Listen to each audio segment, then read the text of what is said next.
love that kid. Which kid? JD. He's my favorite. What is it about him? I love him.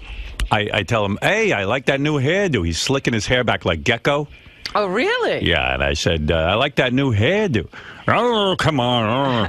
I go, you're like me. I said, you do not want anyone saying anything about you. Like, you don't want to be, you want people to talk about you, but you don't want people to talk about you. Well, why would you change your hair so radically if you didn't want to be noticed? I go, JD, I noticed right away. I just slicked it back because it was in my eyes. And he gets so upset. First of all, it's not radical. My hair is longer, and I just grew it back. But it wasn't a criticism. I was saying, hey, I like your new hairdo. But it is radical. It's different than what you normally do. It's all off your face, man. It's a whole new look. If I walked in here with my hair all slicked back, you'd say, wow, Howard, you got a new hairdo. You changed your hair.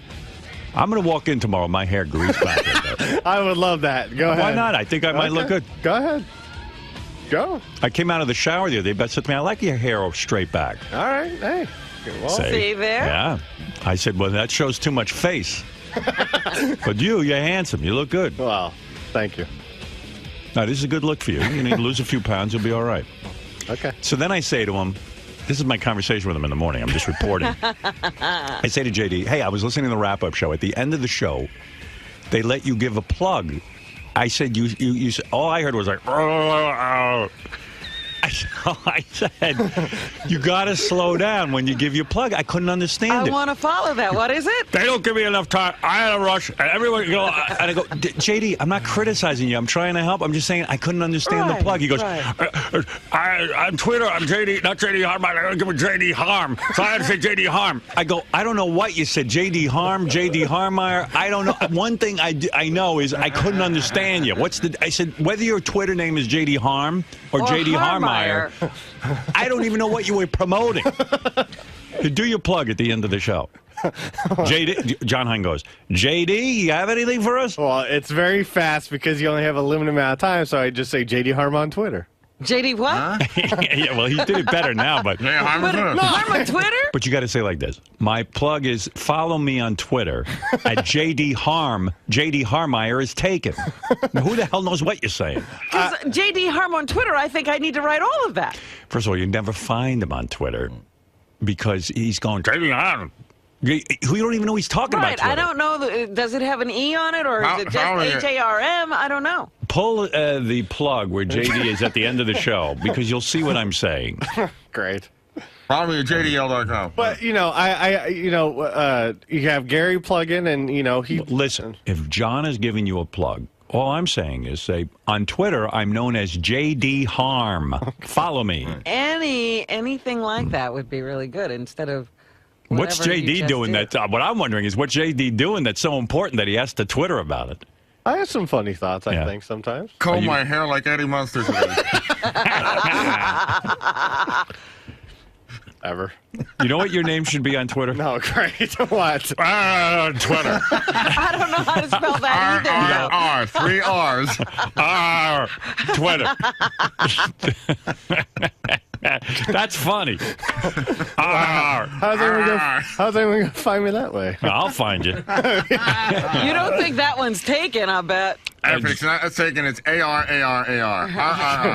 On the wrap-up show, they asked JD about his weight. Is that his Achilles heel? He gave an answer. I don't even know what the answer was there, but I love him. I love this guy. Is your Achilles heel your weight, like Gary suggested? Listen, I have a lot of Achilles heels. That was just today's. But I heard when you came out, I heard you say into the cameras, "This is going to be it every time I go in now." Well, yeah, I guess. I mean, that was just I'll say anything. I don't know.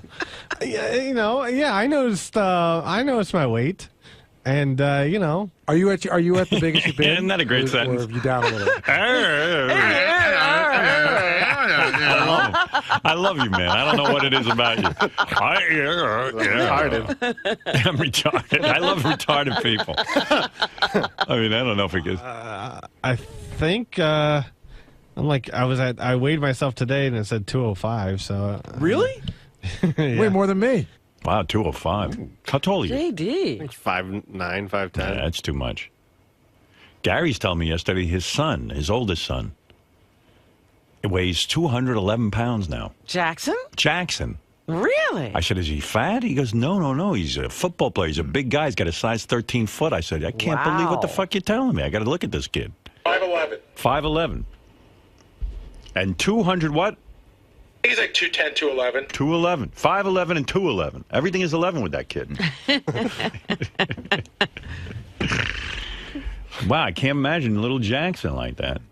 Big man. Could he beat you up? Now. Do you think he could beat you up in a fight? Physically, absolutely. Mentally, I don't think he's ready yet. Right.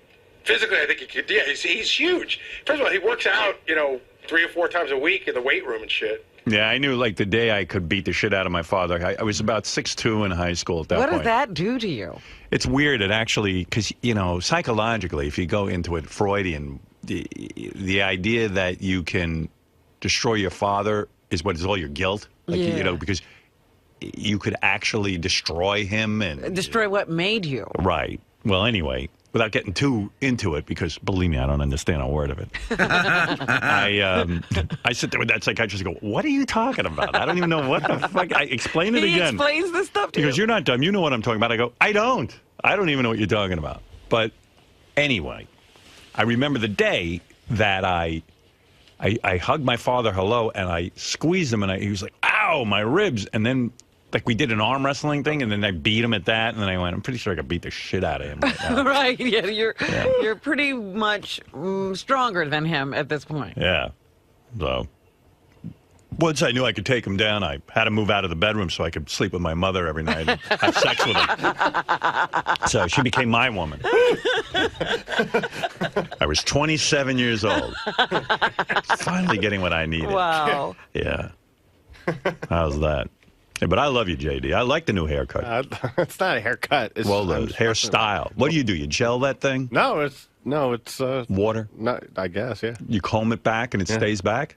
This shampoo I use sort of holds hair, but also like I wear a hat in the morning, and it just kind of just the shampoo you think does it, huh? Shampoo holds hair. Yeah, well, it does. It's a Holdener. A Holdener? It's a Holdener. Yeah. It's like a conditioner, except like it's a a shampoo Holdener. conditioner. You can follow me on Twitter. And then I use a Commoner.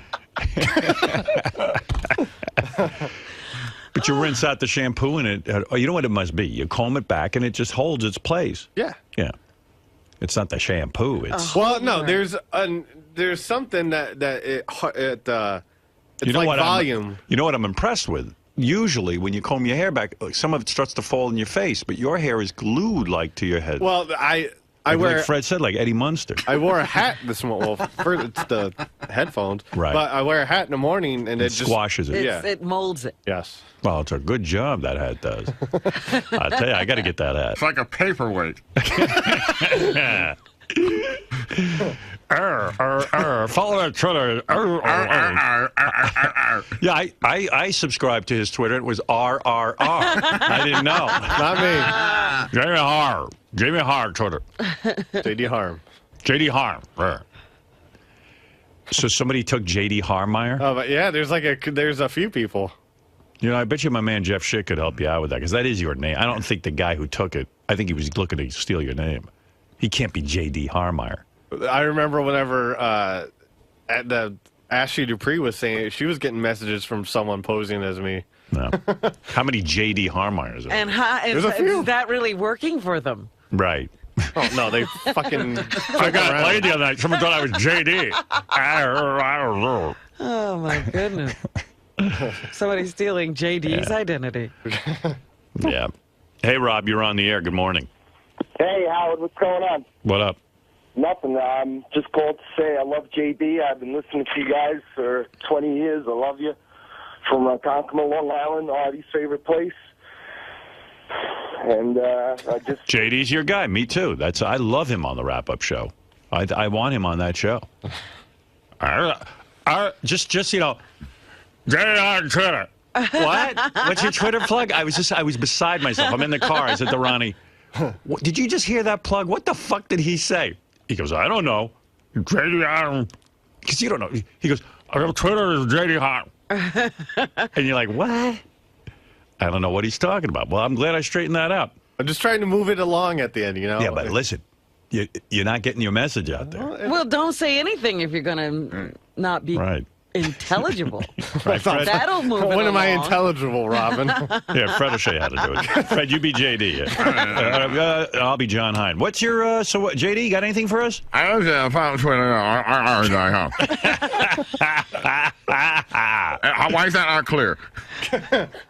The guy using JD Harmeyer on Twitter is pretending to be JD, see? There's a few people with So different get in variations. touch with Twitter. Maybe there's something going Please, on. you can't. I don't even know who runs Twitter. You don't know the guy? He can't call Twitter. No. His name is... Hello, Twitter. here. Listen, can we straighten this Harmeyer thing out? I don't know who runs Twitter. So you're JD Harm. That's ridiculous. I'm trying to get my account verified. Why don't you just call them and clearly explain your position? I'd like to hear that. And tape that call. Hello. I got a problem with Twitter. Harm, Jada Harm, whatever. I mean, hat. Is it difficult in your everyday life to like call the phone company and get something done? I mean, like, because you're not articulate. I hardly talk on the phone. Right. Because I'm telling you, he's got a problem. But I love it. Hey, by the way, do you have the new app where you can hear us on your BlackBerry or your iPhone or? I haven't downloaded Or your it yet. droid. I haven't Well, downloaded it yet. I'm talking to Tony Coburn, who does a magnificent job with my hair every morning, as you can see, Robin. Yes. I'm gorgeous. Not as gorgeous as JD. but No, I'm you're gorgeous. way more gorgeous than Thank me. you. You're like Samson. She says to me, "It's unbelievable, marvelous, the new app." Oh, yeah, she loves it? Yeah. By the way, she's British, in case you can't tell. I said, "What's up?" She goes, "I go to the gym now, and it's so easy. I just turn my phone on and put my headphones, and I can hear you now while I work out." Oh. She goes, "It's so accessible." That's beautiful. I said, "Tony, I'm trying to read here." No, but so Tony made me aware that I said, I should promote this more, this app. Yes. I should, because this is what we've been waiting for. We're accessible. In other words, you don't have to be in your car. Now You can take us with you everywhere. Yeah. Is it easy to do? Because I have a BlackBerry. I would like the app. I should get the app. Of course. I don't understand what you're doing. You're so busy. There's a couple of apps I should get. Right. I have an iPad. I barely use it. I'm waiting for the BlackBerry app, whatever, BlackBerry pad. But I was on there trying to download these apps. Like I said, maybe I'll get my magazines on the iPad. Right, right. I don't see one magazine. The one I saw was, I put in New York Post. I figured, I'll get the newspaper over my... There's nothing... On the iPad. The only thing that comes up is a New York Post picture app where you get some pictures that I don't give a fuck about. Oh. Do you have the app for Howard Stern 100 Howard Stern? I do. Whatever the name of this thing is. Yeah, I do. You do? In fact, I got it last week because I think they did like a soft rollout, so I just tried it out on the 28th or something. It sounds great. So what do I do? How do I get that? You go into your apps, right, the App Store, and put in Sirius. Go ahead. And then it'll give you the Sirius XM app, and you that's download it. that. And Same then you with gotta put in the your BlackBerry. And you put in your password or whatever it is. Oh, beautiful. I mean, it's very simple. That's fantastic, because Tony said she didn't even hook into the gym Wi-Fi. She just picked it up over her regular phone. See, I already had the Sirius XM app on my iPad. But we weren't on it. And then we just were. I didn't have to do anything. Ah, I see. Like if you have that app already, it'll just pop up. See, what it's good is, even in a car, now you don't need to... You could just bring your phone. You always bring your phone in your car anyway. You can plug it into your car. They make a pretty cool docking station for your iPhone, for instance, if you wanted to do that for the car. It's beautiful. Now, believe me, I got news for you. 99% of these apps, they're beautiful, but they have no fucking content. I know. You don't even want anything with them. Here's what I don't understand. At least with now, you get the Sirius app, you'll get music, and you'll get... Has content. And forget the fakakta music, you get us. See, like, here's what I don't understand. Like, I go to get some of these apps for magazines, right? Right. So I already pay a subscription for Vanity Fair, which I love. So how come when I go on, I got to pay for the app? Right. Because I already get the magazine. Just write in a password and get that. And it goes for a lot of apps. Because the app, I'm just guessing, they probably is to develop this thing and keep it running is a whole separate thing. I don't know. Yeah, it could be a whole new setup. Yeah. Whereas we just broadcast what we broadcast. But I feel like I'm paying twice. I'm already paying for the magazine. What do I have to pay for the app? I'll just take the magazine with me then. Yeah. I still like a magazine. What I like about our app is that we're on it now. And then if you're somewhere, like my wife likes to go to the gym and hear the show. So she would go and she had the stiletto. It was a pain in the ass to carry another device. So now you got this, you don't need the stiletto, right? You just got your phone. Right. As long as you can get Wi-Fi. Right. But Tony says she doesn't even use Wi-Fi. Well, because she's probably getting it right off of the... off the phone. Off the phone, right. So that's good. I love that. But like my wife was going to work out someplace where it's downstairs, and you can't, it's hard to get a signal. So then you plug into the Wi-Fi. Then you get into the Wi-Fi, and that's how she gets it. But in your car, you can use it too. Right. Right. That's beautiful. Now, how do I get that? Oh, I go to the App Store. Okay, all right, App got Store, it. App Store. Then why does it say here for complete details, go to SiriusXM.com/mobile? Because they'll tell you to go to the App Store. Right. Why do they just... Had a weird experience last night. I was walking home from dinner. My wife and I went out and grabbed a turkey burger. Uh-huh. She gets it with cheese. I get no cheese. Where do you go get a turkey burger? We go to a little place near us. Yeah. They got a beautiful turkey burger. I get turkey burger, baked potato, no bread. I was going to say, you're eating bread and potato? No, stop it. So there's just a turkey burger lying on your plate. I love it. I wish I could get that for lunch every day. I can't get it. Why not? Because you know what? I want a baked potato in the microwave every day. I used to do that. It became a whole fucking problem around here.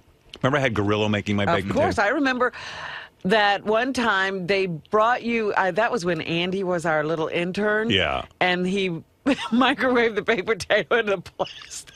Yeah, And that kid was a fuck up.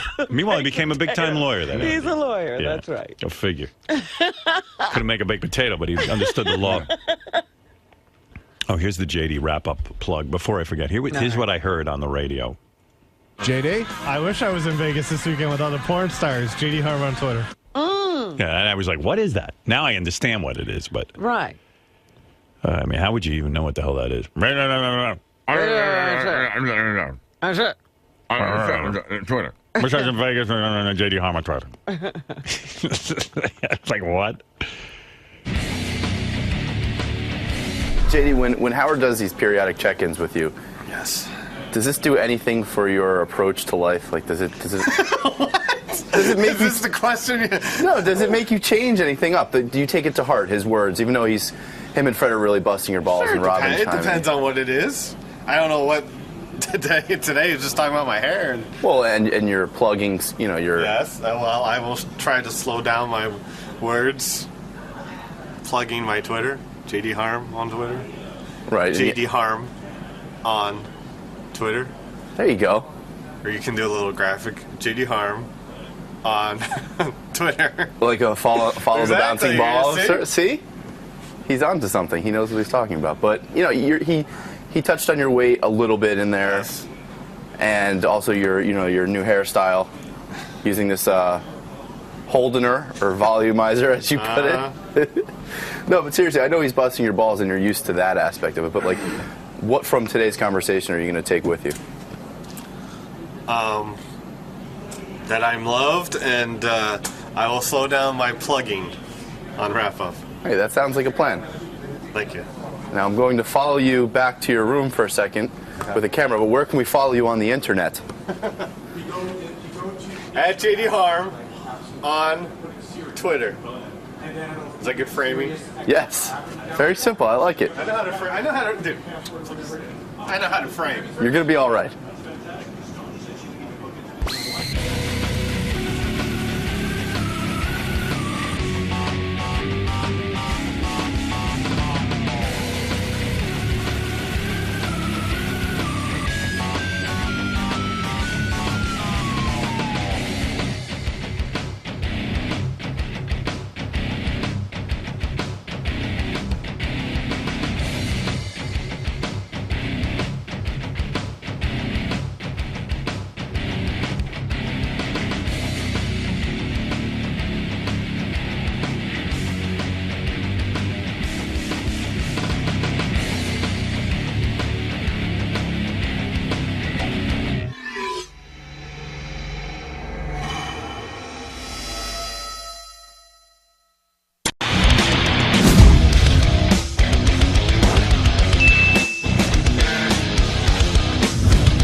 And so... Wasn't for Ganji's 20-minute interview before the show, we would be fine. What, Ganji? Tell us how it's gonna go, Ganji. Is it more that you're a mean beer pong player than a mean drunk? Is that really the issue? It's about beer pong integrity? I don't want to lose a game of beer pong because Ganji said you got next cup wins. That's not... If you're in the 6th inning of the World Series and someone goes next run wins, I think the team would be pretty mad about that. Both teams. Fair point. John R. asks, do you think the term cougar is still used incorrectly? Luckily for America, I think we've gotten out of the cougar phase. Really? Yeah. That I really haven't heard it at all. What about recently. the Cougar Life is our sponsor on the show? Well, I can't talk about that because what I would say would be very disparaging, and I wouldn't want to disparage a sponsor. But I'm just bringing up that it's still as relevant as the show. I mean, it's on the show, but still it's being used. I would think incorrectly. I would think that yeah, I don't know how to touch that, but. No, the cougar problem is not as big as it was. It's given an excuse for ugly, divorced, lonely women to come to bars that I'm going to. I can hook up with a decent-looking 20-year-old. I don't want these old, ugly women in here. Hey, boys, I'm a cougar. I'm telling you, this is going to bring us down. And you said in your intro that I hate cougars. That is not the case. I don't hate cougars. I just am not interested in them at all. You're not interested in cougars. It's not about the term being used correctly or incorrectly. No, at the time, it was. Like, we would have a 24-year-old intern in our office saying, oh, that 20-year-old, he's hot. I'm a cougar. No, you're not a cougar. A cougar is an older woman. There's a certain number of years. Yeah, I mean, you can't be a 24-year-old cougar just because you think a boy is cute. And that was one of my problems or things that I get worked up about was you're not using that term correctly. And we weren't as a show and society wasn't. And now people have gotten over older women. For society's clarification, how many years does a cougar define itself? You have to be an old woman, first of all. Okay, over. So you have to be 50, I would say. Maybe if you're a beat up late 40s. Okay. But I would say 50 and over. And then you have to be attracted or sleeping with a guy who is below his 30s. I would say that's fine cougar territory. There you have it, America. Question from John K. John asks, what are some things that you do for the show that we as fans don't necessarily know about or get to see? Oh, I think the notes is a big thing. I mean, I don't even know that people know that Will does the notes. You know what I mean? But every guest that comes in, we do notes on. Now, Will does a substantial amount. I'm not trying to claim that I do as much as Will does. But there's certain stuff that gets used. Gary, I'm one of 4 guys in the back office. John Hine, Jason Kaplan, Will Murray, and myself. And of course, Gary. Many times, Gary comes out and asks the 4 of us, I'm thinking this, what do you guys think? And we talk as a group, and Gary brings it into Howard. He doesn't say, well, Steve Brandano thought this, but he comes in and brings it in. Same with pitching guests. I think this guy would be great on the show. Here's why. He goes and brings it to Howard. I've read a ton of books of people that have come in and done the notes on them. So, besides notes, though, when you hear about a GP 1 or 2, a lot of times I put up those clips. There's a lot of stuff going on in our office that I get to Howard through Gary. Gotcha. You're a gatekeeper of that. Gary. Well, Gary's the gatekeeper. Yes. You are behind the gate. Right. Question from Justin F. Justin asks, why are you such a Napoleonic bitch? I don't know. I don't know how to answer that. That means that I'm small, right? That's my assumption. Yeah, I don't know. I'm 5'8".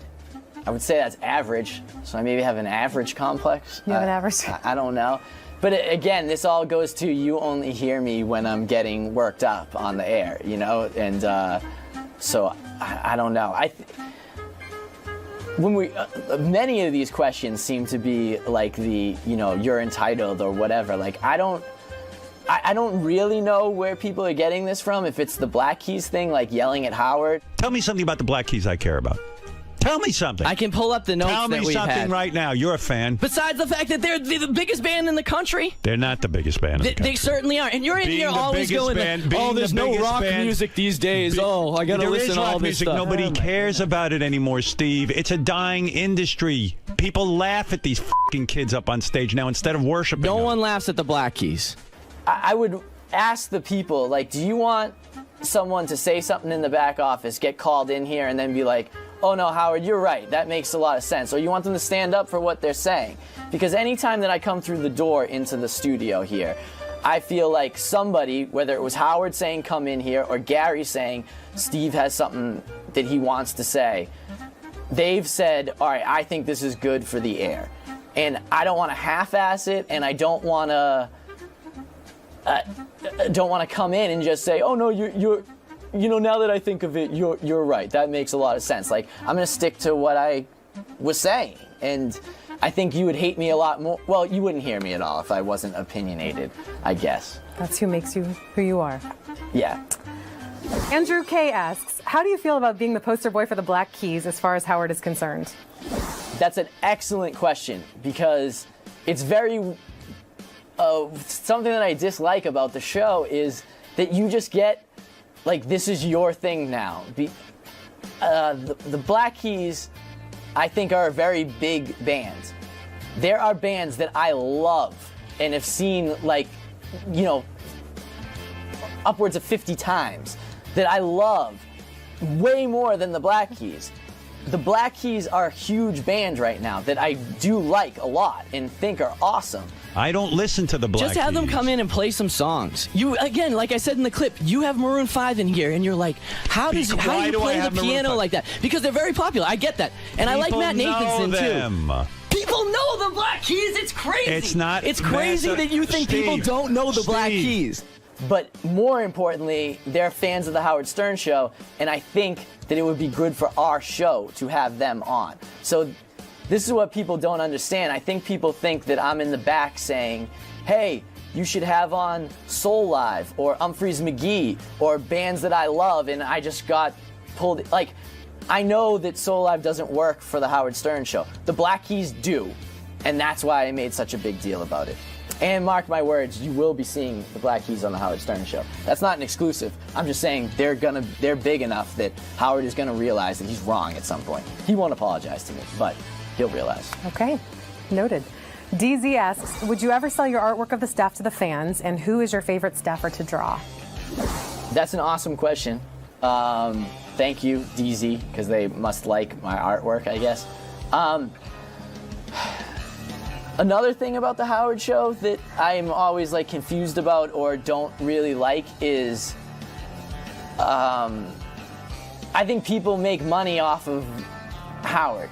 And a while ago when I started, or maybe it was just from listening to the show, I know that Howard doesn't like that. I know that Howard doesn't like us talking to guests out in the hallway. There are plenty of people that I would know that I could go up to when they're on the Howard Stern Show and be like, hey man, just Adam Carolla, hey man, I listen to your show every day, huge fan, get it on, nice to meet you, have a good time in there. I could do that and not get yelled at. But I don't do that because I know that Howard wouldn't like that. I know that's not what you do. So as much as I'd like to make money selling artwork of people that I've drawn here, I don't think Howard would like that. I don't think that's right to do here, so I don't do it. The thing that sucks is there's no reward for that whatsoever. And I'm not saying there should be. I'm just saying with many things in my life, I act like this is the right thing to do, and there's no reward for doing the right thing ever. There just isn't. You sleep better at night. And who's your favorite staffer to draw? My favorite staffer to draw is John Hine. I don't know why, but when I draw, John Hine has a very, when you're drawing, it's all circles and boxes. And John has a very boxy face in it, and lets him do, I can make him look like a superhero very easily, like the square chin and so I've drawn some, I like my John Hine drawings, and I think John does too, because it makes him look like, I don't know, he's kind of superhero. I want a portrait someday, Steve. Girls are very difficult to draw. Let's see what you can do. All right. Question from Brandon S. Brandon asks, do you think that Howard likes you? He usually seems to give you a hard time whenever you're in the studio. Another good question. To be perfectly honest, no. I don't think Howard dislikes me. I think better between like or dislike. I think I annoy Howard. I don't want to see their show canceled. I just think it's going to kill all of us if they keep going the way that it's going. It sounds like you want it canceled. No, yeah, because I don't want to come in here and go cancel the show that my friends are doing. It's their show and it's good. You're saying you don't want it canceled, but you think No, it should I'm be saying canceled. I want us to all be friends. Well, how can you be over friends everything? If that means canceling the show, then that's what I would want. You annoy me, he annoys me. But I don't want to come say cancel my friend's show. Right. Again, probably because he only hears me when I'm worked up with stuff. But yeah, I'm pretty sure. I feel like Howard is annoyed by me. You can hear when he.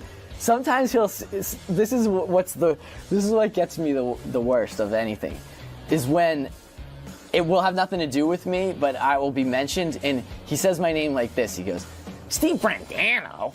Steve Brandano thinks it's a party. That's the way he does it. Steve Brandano.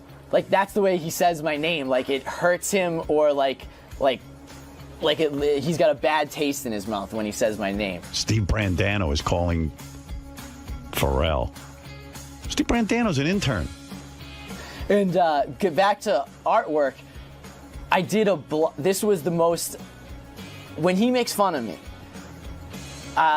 it never bums me out. It usually makes me feel like, oh, I was a part of the show today, you know? Like, he didn't call me Steve the intern. He said Steve Brandano, like, cool. I did artwork, and I did a blog, and they put it on the howardstern.com. And I always thought, like, you know, you watch him talk to a piano player up here, and he's like, how do you do that? And it's just like, he's just playing the piano, man. Like, Howard gets impressed by stuff that he can't do or doesn't do supremely well, like most of the stuff he does. And I thought I made the mistake in my head of building up his reaction to my artwork. Like, I thought he was going to be like, wow, you know, I thought this kid was a lummox, but look at him, he's actually got some talent in there.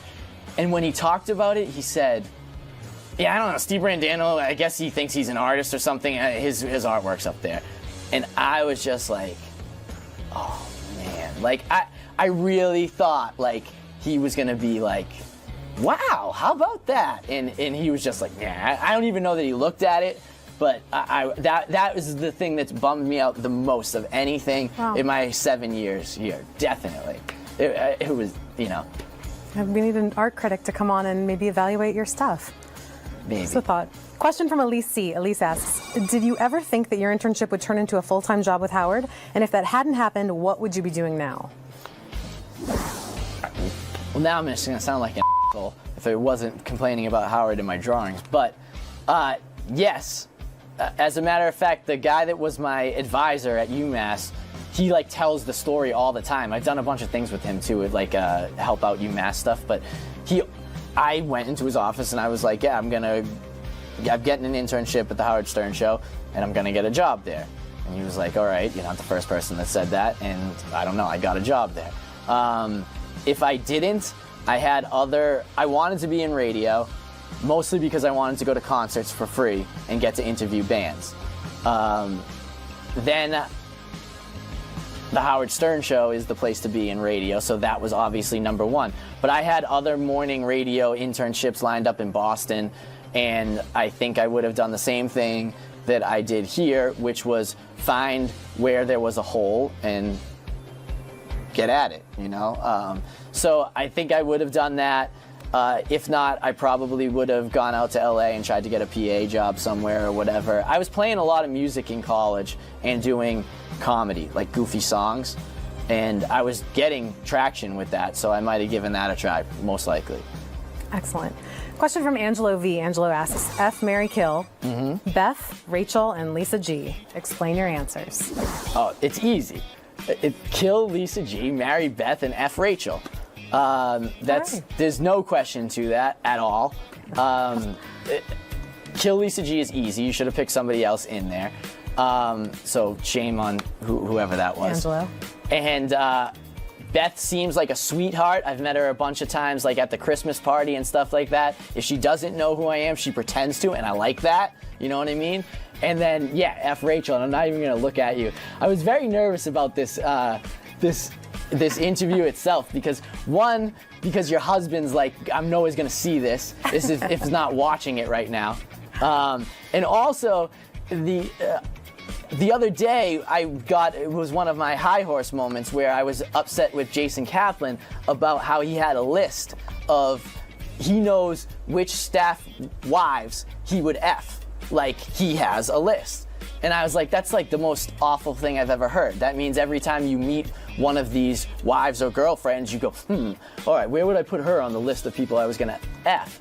And then I was like, no, there's no one here that I think about like that. There's no one, when I meet Will's wife, I'm not thinking about effing her, and that's not a shot at her. It's just like, I'm not thinking about effing people's wives.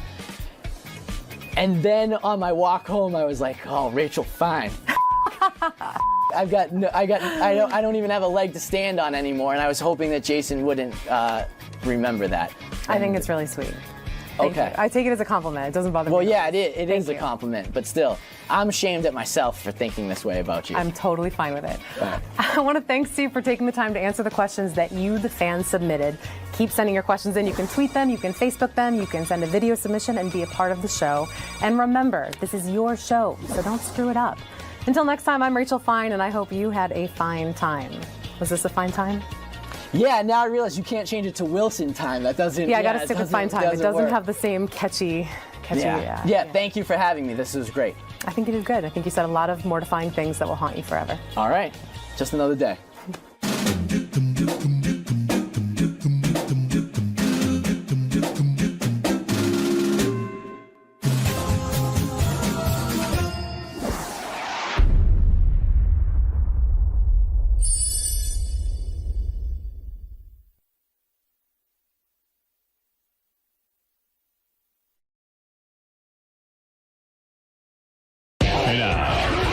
You don't even seem to understand the show. You just ruin everything. You got to be funny in here. I can't wait for you guys to see this on Howard TV. Daily shows, classics, and exclusive behind-the-scenes access. Well, that's going to be on Howard TV. The funniest, sexiest, most star-studded network on TV is Howard TV On Demand.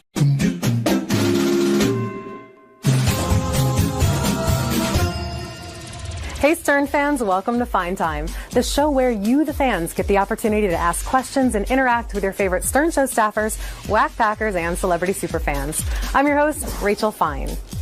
Now, my guest today first came to the Stern Show as an intern, but today he is a full-time member of the staff. Now, over the years, we've learned about lots of things that he hates. For instance, cougars, mean people in the back office, spelling, Howard's refusal to take a chance on certain guests like John Hamm or Jason Statham, or of course the Black Keys. We also know that he is a great artist. He's a huge fan of music. He loves beer pong. He knows lots about comic books, and he is the host of The Intern Show. Now, if you are a smoking hot chick, but you don't happen to enjoy George Clooney films, then I'm sorry, but you're just not his type. Please help me in welcoming to our set today, Mr. Steve, don't you dare call me an intern, Brandano.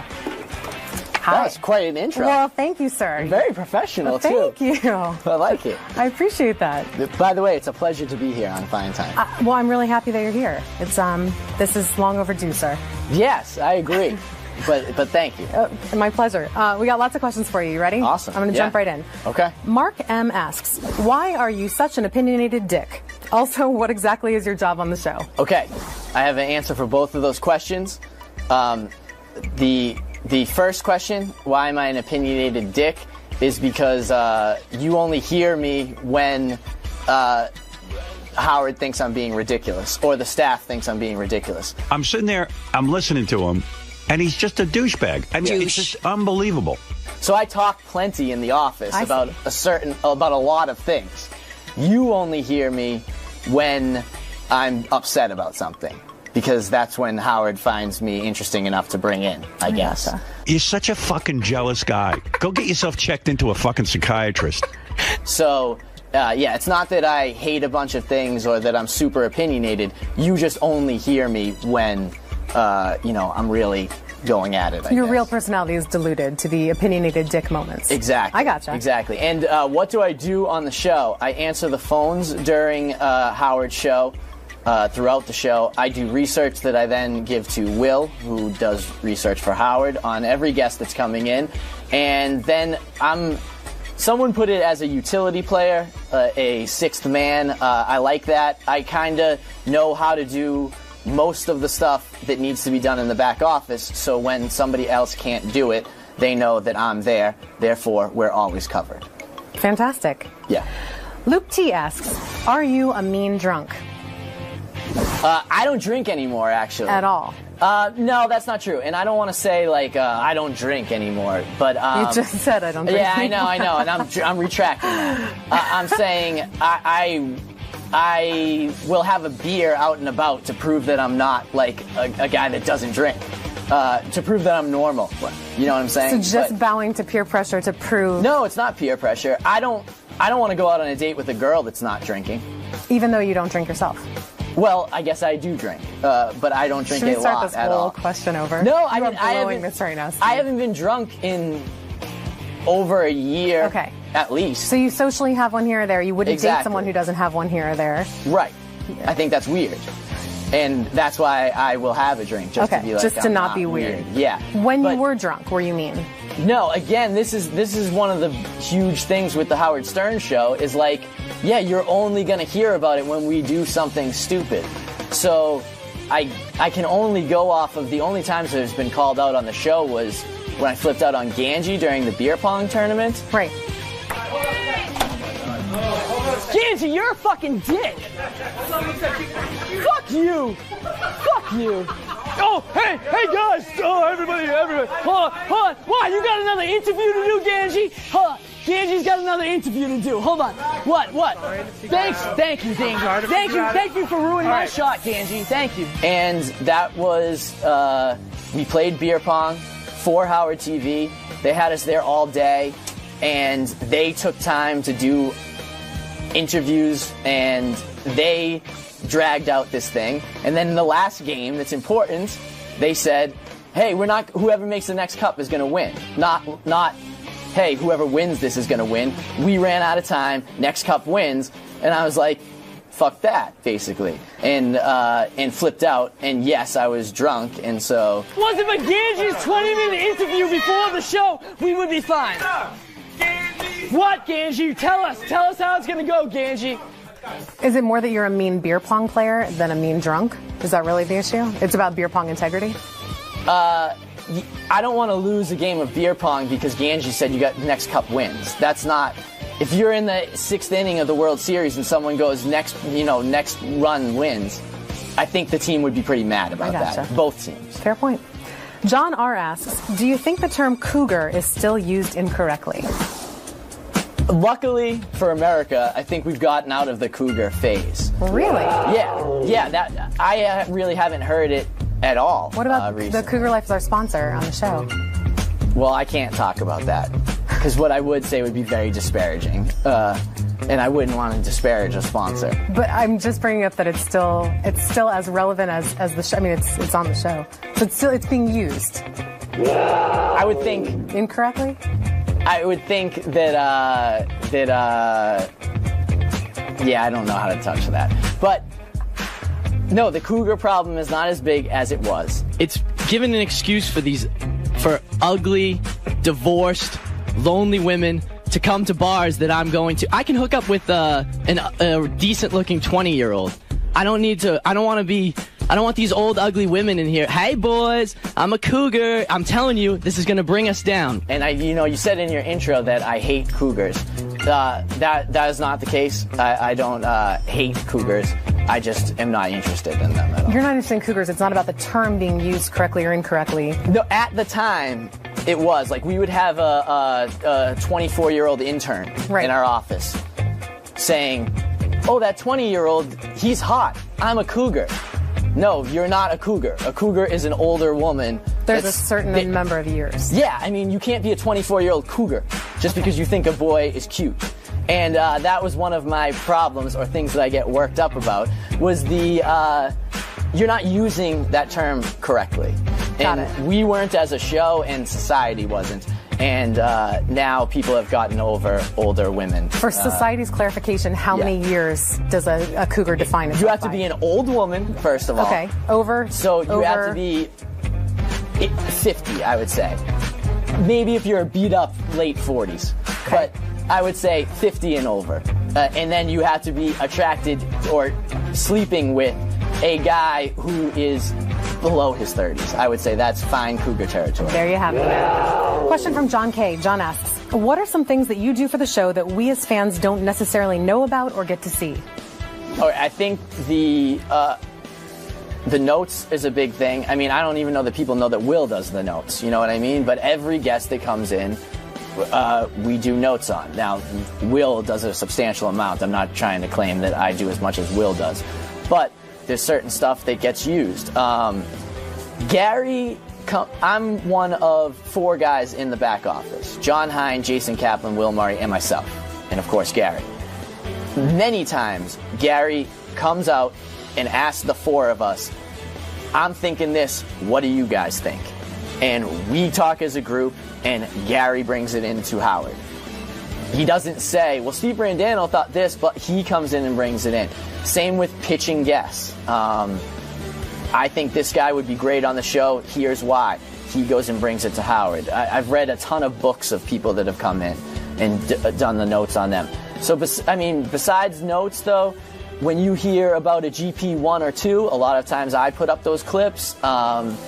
There's a lot of stuff going on in our office that I get to Howard through Gary. Gotcha. You're a gatekeeper of that. Gary. Well, Gary's the gatekeeper. Yes. You are behind the gate. Right. Question from Justin F. Justin asks, why are you such a Napoleonic bitch? I don't know. I don't know how to answer that. That means that I'm small, right? That's my assumption. Yeah, I don't know. I'm 5'8". I would say that's average. So I maybe have an average complex. You have an average? I don't know. But again, this all goes to you only hear me when I'm getting worked up on the air, you know? And so I don't know. Many of these questions seem to be like you're entitled or whatever. Like, I don't really know where people are getting this from. If it's the Black Keys thing, like yelling at Howard. Tell me something about the Black Keys I care about. Tell me something. I can pull up the notes Tell that me we've something had. right now. You're a fan. Besides the fact that they're the biggest band in the country. They're not the biggest band in the country. They certainly are. And you're in Being here the always biggest going, band, oh, there's being the no biggest rock band, music these days. I got to listen to all this stuff. Nobody cares about it anymore, Steve. It's a dying industry. People laugh at these fucking kids up on stage now instead of worshiping them. No one laughs at the Black Keys. I would ask the people, like, do you want someone to say something in the back office, get called in here, and then be like, oh no, Howard, you're right, that makes a lot of sense? Or you want them to stand up for what they're saying? Because anytime that I come through the door into the studio here, I feel like somebody, whether it was Howard saying come in here or Gary saying Steve has something that he wants to say, they've said, all right, I think this is good for the air. And I don't want to half-ass it, and I don't want to come in and just say, oh no, you're now that I think of it, you're right. That makes a lot of sense. Like, I'm going to stick to what I was saying. And I think you would hate me a lot more. Well, you wouldn't hear me at all if I wasn't opinionated, I guess. That's who makes you who you are. Yeah. Andrew K. asks, how do you feel about being the poster boy for the Black Keys as far as Howard is concerned? That's an excellent question, because it's very... something that I dislike about the show is that you just get... like, this is your thing now. The Black Keys, I think, are a very big band. There are bands that I love and have seen, like, upwards of 50 times that I love way more than the Black Keys. The Black Keys are a huge band right now that I do like a lot and think are awesome. I don't listen to the Black Keys. Just have them come in and play some songs. You, again, like I said in the clip, you have Maroon 5 in here, and you're like, how do you play the piano like that? Because they're very popular. I get that. And I like Matt Nathanson, too. People know the Black Keys. It's crazy. It's not. It's crazy that you think people don't know the Black Keys. But more importantly, they're fans of the Howard Stern Show, and I think that it would be good for our show to have them on. So this is what people don't understand. I think people think that I'm in the back saying, hey, you should have on Soul Live or Humphreys McGee or bands that I love, and I just got pulled. Like, I know that Soul Live doesn't work for the Howard Stern show. The Black Keys do, and that's why I made such a big deal about it. And mark my words, you will be seeing the Black Keys on the Howard Stern show. That's not an exclusive. I'm just saying they're big enough that Howard is gonna realize that he's wrong at some point. He won't apologize to me, but he'll realize. Okay, noted. DZ asks, would you ever sell your artwork of the staff to the fans, and who is your favorite staffer to draw? That's an awesome question. Thank you, DZ, because they must like my artwork, I guess. Another thing about the Howard show that I'm always like confused about or don't really like is I think people make money off of Howard. And a while ago, when I started, or maybe it was just from listening to the show, I know that Howard doesn't like that. I know that Howard doesn't like us talking to guests out in the hallway. There are plenty of people that I would know that I could go up to when they're on the Howard Stern show and be like, hey man, just Adam Carolla, hey man, I listen to your show every day, huge fan, get it on, nice to meet you, have a good time in there. I could do that and not get yelled at. But I don't do that because I know that Howard wouldn't like that. I know that's not what you do. So as much as I'd like to make money selling artwork of people that I've drawn here, I don't think Howard would like that. I don't think that's right to do here, so I don't do it. The thing that sucks is there's no reward for that whatsoever. And I'm not saying there should be. I'm just saying with many things in my life, I act like this is the right thing to do, and there's no reward for doing the right thing ever. There just isn't. You sleep better at night. And who's your favorite staffer to draw? My favorite staffer to draw is John Hine. I don't know why, but when I draw, John Hine has a very, when you're drawing, it's all circles and boxes. And John has a very boxy face in it, and lets him do it. I can make him look like a superhero very easily, like the square chin and so I've drawn some. I like my John Hine drawings, and I think John does too, because it makes him look like, I don't know, he's kind of superhero. I want a portrait someday, Steve. Girls are very difficult to draw. Let's see what you can do. All right. Question from Brandon S. Brandon asks, do you think that Howard likes you? He usually seems to give you a hard time whenever you're in the studio. Another good question. To be perfectly honest, no. I don't think Howard dislikes me. I think better between like or dislike, I think I annoy Howard. I don't want to see their show canceled. I just think it's going to kill all of us if they keep going the way that it's going. It sounds like you want it canceled. No, because I don't want to come in here and go cancel the show that my friends are doing. It's their show and it's good. You're saying you don't want it canceled, but you want. No, I'm saying I want us to all be friends. Well, how can you be friends everything? If that means canceling the show, then that's what I would want. You annoy me. He annoys me. But I don't want to come say cancel my friend's show. Right. Again, probably because he only hears me when I'm worked up with stuff. But yeah, I'm pretty sure. I feel like Howard is annoyed by me. You can hear when he.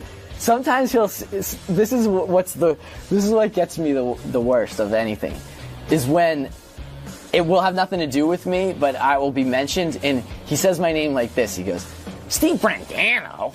Steve Brandano thinks it's a party. That's the way he does it. Steve Brandano.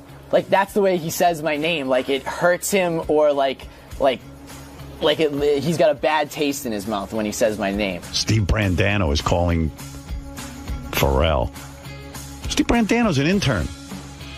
And get back to artwork. I did this was the most. When he makes fun of me, it never bums me out. It usually makes me feel like, oh, I was a part of the show today. You know, like, he didn't call me Steve the intern. He said Steve Brandano. Like, cool. I did artwork, and I did a blog, and they put it on the howardstern.com. And I always thought, like, you watch him talk to a piano player up here, and he's like, how do you do that? And it's just like, he's just fucking playing the piano, man. Like, Howard gets impressed by stuff that he can't do or doesn't do supremely well, like most of the stuff he does. And I thought I made the mistake in my head of building up his reaction to my artwork. Like, I thought he was going to be like, wow, I thought this kid was a lummox, but look at him, he's actually got some talent in there. And when he talked about it, he said, yeah, I don't know, Steve Brandano, I guess he thinks he's an artist or something. His artwork's up there. And I was just like, oh, man. Like, I really thought, like, he was going to be like, wow, how about that? And he was just like, nah, I don't even know that he looked at it. But that was the thing that's bummed me out the most of anything in my 7 years here. Definitely. It was, you know. We need an art critic to come on and maybe evaluate your stuff. Maybe. Just a thought. Question from Elise C. Elise asks, did you ever think that your internship would turn into a full-time job with Howard? And if that hadn't happened, what would you be doing now? Well, now I'm just going to sound like an asshole if I wasn't complaining about Howard in my drawings. But, yes. As a matter of fact, the guy that was my advisor at UMass, he like tells the story all the time. I've done a bunch of things with him too, with like help out UMass stuff. But I went into his office and I was like, yeah, I'm getting an internship at the Howard Stern Show, and I'm gonna get a job there. And he was like, all right, you're not the first person that said that, and I don't know, I got a job there. If I didn't, I wanted to be in radio. Mostly because I wanted to go to concerts for free and get to interview bands. Then the Howard Stern Show is the place to be in radio, so that was obviously number one. But I had other morning radio internships lined up in Boston, and I think I would have done the same thing that I did here, which was find where there was a hole and get at it, you know? So I think I would have done that. If not, I probably would have gone out to LA and tried to get a PA job somewhere or whatever. I was playing a lot of music in college and doing comedy, like goofy songs, and I was getting traction with that, so I might have given that a try, most likely. Excellent. Question from Angelo V. Angelo asks, F, Mary, Kill, Beth, Rachel, and Lisa G. Explain your answers. Oh, it's easy.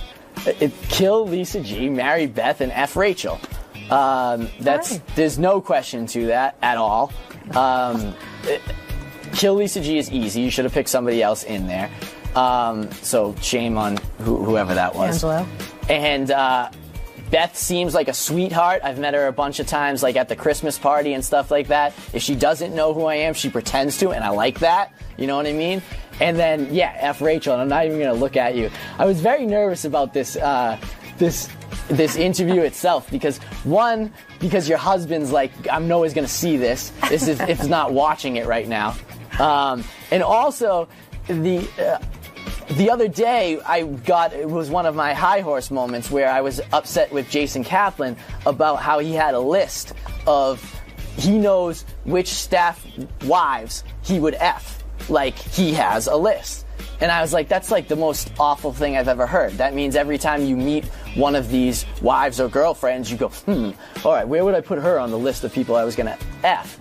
And then I was like, no, there's no one here that I think about like that. There's no one, when I meet Will's wife, I'm not thinking about effing her, and that's not a shot at her. It's just like, I'm not thinking about effing people's wives. And then on my walk home, I was like, oh, Rachel, fine. Fuck. I don't even have a leg to stand on anymore. And I was hoping that Jason wouldn't remember that. I think it's really sweet. Thank you. I take it as a compliment. It doesn't bother me. Well, yeah, it is a compliment. But still, I'm ashamed at myself for thinking this way about you. I'm totally fine with it. I want to thank Steve for taking the time to answer the questions that you, the fans, submitted. Keep sending your questions in. You can tweet them, you can Facebook them, you can send a video submission and be a part of the show.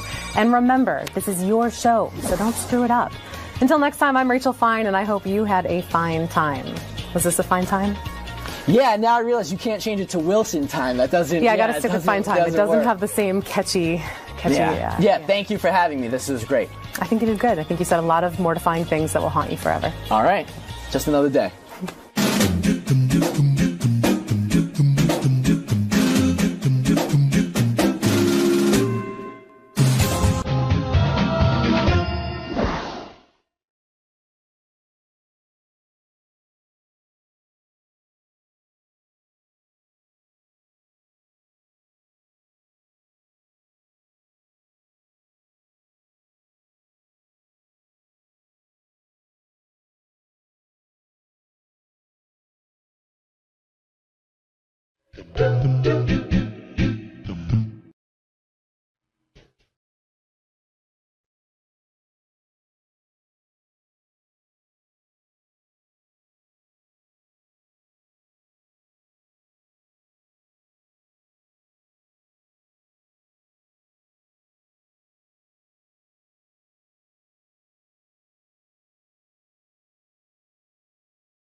This is the best of the wrap-up show. A recap and behind-the-scenes look with John Hine and Gary Dell'Abate.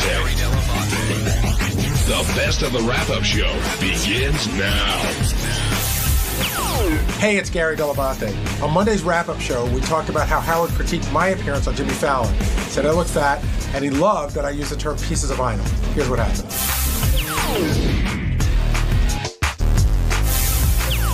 Gary, something we brought up before you came in, where Howard's reaction to you having 4,000 pieces of vinyl.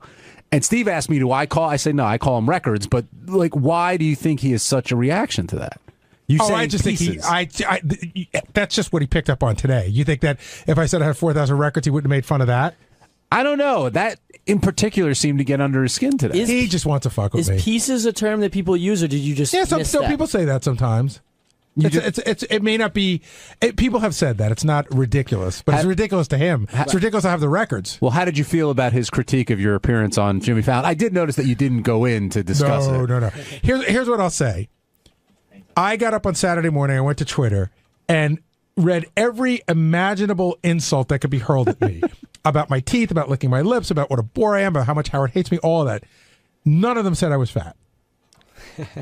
No, so I thought that was funny that Howard goes, oh my God, he's so fat. You could see his belly hanging over. And I watch a lot of late night shows. Everybody that comes on a show does not wear a jacket. Some people don't. Mm-hmm. So why was Howard calling you fat? Do you think he doesn't think you're fat? I don't know what he's up to. I think this is funny. Howard's been calling a lot of people fat lately, and I sometimes wonder when Howard thinks he's fat. First of all, Howard's never been fat in 20 years, or 15 years or whatever. And he was saying today to James Franco that, he's skinny fat or whatever. But Howard will put on like 4 pounds, and in his mind, he'll be fat. And I think sometimes he obsesses and then projects when he feels fat, everybody else is fat. So you're saying Howard feels like he may be a little overweight, so anybody he talks to or sees is therefore overweight in his eyes? Yeah, maybe. Well, he's definitely been saying it to me and you and other people. Well, anybody, yeah, everybody's overweight. Listen, in his world, overweight is, it's if you're 10 pounds underweight, you're 5 pounds overweight. Yeah, why does he have that perspective? You're right. He's a thin, in-shape guy. I sort of get it. He was a heavy guy for a decent chunk of his life, and then he got really skinny, and it's a fear to go back. I've never seen this fat Howard. Oh, he was. I've seen the pictures from camp, and he's like skinny like a rail. But then later on, he got fat. When I first met him, maybe he thought he was fatter than he was. I know that the story that he tells on the air all the time that really traumatizes him was that he was walking with his parka on and his whole ass filled with the parka. Somebody walked by and go, "Hey, fat ass!" And there's another one where they were at a concert. I think it was a Rolling Stones concert at RFK Stadium, and somebody yelled, "Sit down, fat ass!" And Howard was like, "I can't. Is that me?" And it was really upsetting to him. But once he took the weight off, he hasn't gone back. I mean, he's been very strict about that. But you're right. I have noticed that he will say he's fat, and he looks anything but. Exactly. I mean, he's in pretty amazing shape, and I don't know if I'm allowed. He's going to get older soon. He's going to be 60 in January. He's in fucking great shape. He doesn't look like anybody his age. How did you feel doing Fallon? Like, were you thinking, what's Howard going to goof on? Or I thought it was great. Howard said he spoke to me for like 4 or 5 minutes. I think he spoke to everybody for like 5 minutes. But again, I'm the third guest. I'm lucky to be on. I'm not expecting him to do an in-depth interview with me. He's a great guy. It's a great experience over there. They treat you like a king. And the point was to go on. Of course, we're talking about vinyl. We're promoting the show. It wasn't like I went there to talk about the Howard Stern show and hijacked it to talking about vinyl. Well, I thought you did a good job. And I thought I did a good job promoting the Howard Stern show. I talked about the Billy Joel interview. The Sirius XM plug got in. Thank you, John. You're welcome. Were you mad that here's the one thing I got a little bit of on Twitter too. Were you mad that I didn't mention you? What do you mean? That I didn't say, oh, I do a show with my buddy John Hine? No, I figured you guys discussed it before, and you're saying you're just going to talk about... No, I don't care. I mean, what are you going to do? In that situation, you answer the questions that they give you. Because there were some people like, oh, I can see, here's the crack between Sean and Gary. The friendship is over. Well, I told you, I was totally jealous you were doing it, but as we talked about off the air, I said, if you're going to promote the show, you have to do it. And I wanted John to be there. It's totally easier when there's two of us than one. John, did you get to do anything? Hold on a second. John, did you get to do anything exciting instead? Yeah, I got to see my daughter Emily perform in Urinetown. So while I was doing that, Gary was on with Elizabeth Mitchell. I was hanging out with Kevin Bacon. Yeah. Myself was taking pictures with Questlove. We were having a blast. Shauna, you're on the wrap-up show. Hi, this is Shayna. Oh, hi, Shayna. I'm sorry. That's okay. Baba Booey, I love you. You are not fat. You're beautiful. Thank you, Shayna. You're welcome. All right, so I have a theory. First of all, I'm a Jewish girl, and Jewish parents obsess about weight. There's two things that you can't, the worst things that you could be are fat and not keep your house clean. And I think Howard's parents probably obsessed about it, and it's just stuck in his head. Well, Howard's told a story on the air before of his parents sitting him down and saying, look, you're not in good shape. You have to clean up your act. You need to get thinner, and more from a health perspective, though, I think, than a viewing perspective. Would you agree, Gary? Yes, they were doing it more for the health thing. But it's funny that you say that Jewish people are obsessed with weight, because Jews, like Italians, are also obsessed with food. Yes, and sometimes that combination doesn't work out that Exactly. well. As if you look at some of our staff, including myself, you can see that happen. Thank you for your call. Let's go over to Jack in Savannah. Jack, you're on the wrap-up show. Hey, guys. Hey, yeah, real quick. On that thing with Howard being obsessed with Gary's vinyl obsession, I guess we could call it. I think it's the same principle as people that become sports encyclopedias that have absolutely no sports aptitude whatsoever to compensate for it. I think it's the same thing. Gary wishes he was a rock star, wish he was associated with the music industry, and that's his way of compensating for it. And it gets under Howard's skin. I think that's my take on it. And by the way, Michelle Shocked, that was anchored down in Anchorage, was a little minor hit. Remember that? Yes. Keep the shit song. It was yeah, I remember it well, actually. Jack, here's what I would say. I always love music. I don't think I'm overcompensating, and in some strange way, I am in the music business. I get to work with musicians every day. I get to book some of the bands that I grew up loving on the show, so I actually do work in the music business. What do you think about my theory, though, is why that's Howard's gets under his craw? Do you think it's something like that, though? I don't know. I don't think that's it. But I would love to hear more theories. Today, I think it was because you called it pieces. That's what got to him. But that's something he could grab onto. I just think today he was looking to grab onto something. No, because if you his take was you're saying it as if you're the scholar, and versus just saying, hey, I got a bunch of records. But you're right. He could take any angle to go after you if he wants to. All right, Jennifer in Jersey, welcome to the wrap-up show. Hi, how are you guys? Good. Yeah, I understand that poking fun makes for good radio, but is there ever a time that your feelings get really hurt, Baba Booey, online, or, when you're on the air and then after the show, Howard really apologizes? Or is there ever a time where you're like, enough is enough? Well, a lot of times enough is enough, but what are you going to do? If you would have called 6 months ago, I would say Howard has never apologized to me off the air. But I think we talked about this on the air. After the Carol Miller whooping cough incident, when Howard really just skewered me the whole day, made me feel like I had infected half of America and everything. He called me that afternoon and he said he might have gone a little far, and then I felt worse. That sometimes I wish he would do that, but then it makes me feel worse. I can't explain it. Did you tell me that you ended up apologizing to him after he apologized to you? Yeah, I was like, don't worry about it. But that actually, I sort of felt good because I thought that it had gone to a very dark place that day, where it was personal about what a fucking loser and asshole I am, and I was starting to fear for my job. I like that Jennifer asked you a really sincere question about your thoughts, but refers to you as Baba Booey the whole time. That's okay. I am Baba, but I am Baba Booey to a lot of people. I don't get offended by that. Well, I love you. I love listening to you guys, especially after the Howard show. Thank you, Jennifer. Thanks for calling. You're welcome. Thank you, Jennifer. Bye-bye. John in Michigan, you're on the wrap-up show. Hey, Gary, Baba Booey, happy birthday. A little late. Mine was March 7th. Thank you. Happy birthday. I wanted to say, I am a DJ, KJ, karaoke, that kind of stuff, and I want to defend on the pieces of vinyl statement. I would say I probably have 15,000 or more pieces of vinyl, but you got to break it down into 45s, 78s, 33s, different brackets from that. So I don't know why he had to give you such a ration of hell about that, because pieces are pieces. So, right? John, it would be inaccurate to call them albums because they're not all albums. They're all records, correct? Right. So now it includes my 78s and my 45s. Right, pieces of vinyl would be total vinyl, whether it's 45, 78, 33. You follow what I'm saying? Yes. And then you break it down in brackets from there. So him saying, when Baba Booey said, I got 5,000 pieces of vinyl, well, how many of those pieces of vinyl are 78s? How many are 45s? Yada, yada. How many individual I will say this. It's an expression that I've been using for a long time that I probably got with the guys at the record store, and it might sound odd to some people, but I will say this. I'm certainly not trying to show off. Okay, thank you, John. Lee in Florida, you're on the wrap-up show. Lee, are you there? Oh, hi. Yes, this is for Gary. I think the reason Howard picks on him so much is that he loves you so much, and part of the thing is that the whole premise of the show is they bust each other's balls. Gary, do you agree with Lee? He picks on you because he loves you? I would agree more if I got the love part somewhere. Like if Howard said, like, once every 6 months, I pick on you because I love you.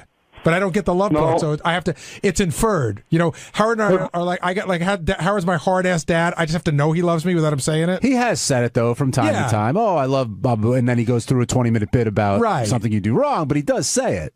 Yeah, but that's like Don Rickles go, I love you, and then he insults you. Yes, but does he love you, or is it just something to say to soften you while he's making fun of you? Oh, I think Howard loves you. Oh, I do too. But I think he loves to pick on you more. Right. And he knows it's entertaining for the show. I mean, it's 99% fucking with me and 1% telling people he loves me. Tuesday's wrap-up show, I wanted to talk about how Howard dislikes the block party and how he dislikes Gary working with John Hein on their TV show. I try to describe with Shuli that we're really not doing anything bad. We're doing something good for the show, but Howard doesn't seem to understand that. So you guys should check it out and see what happened.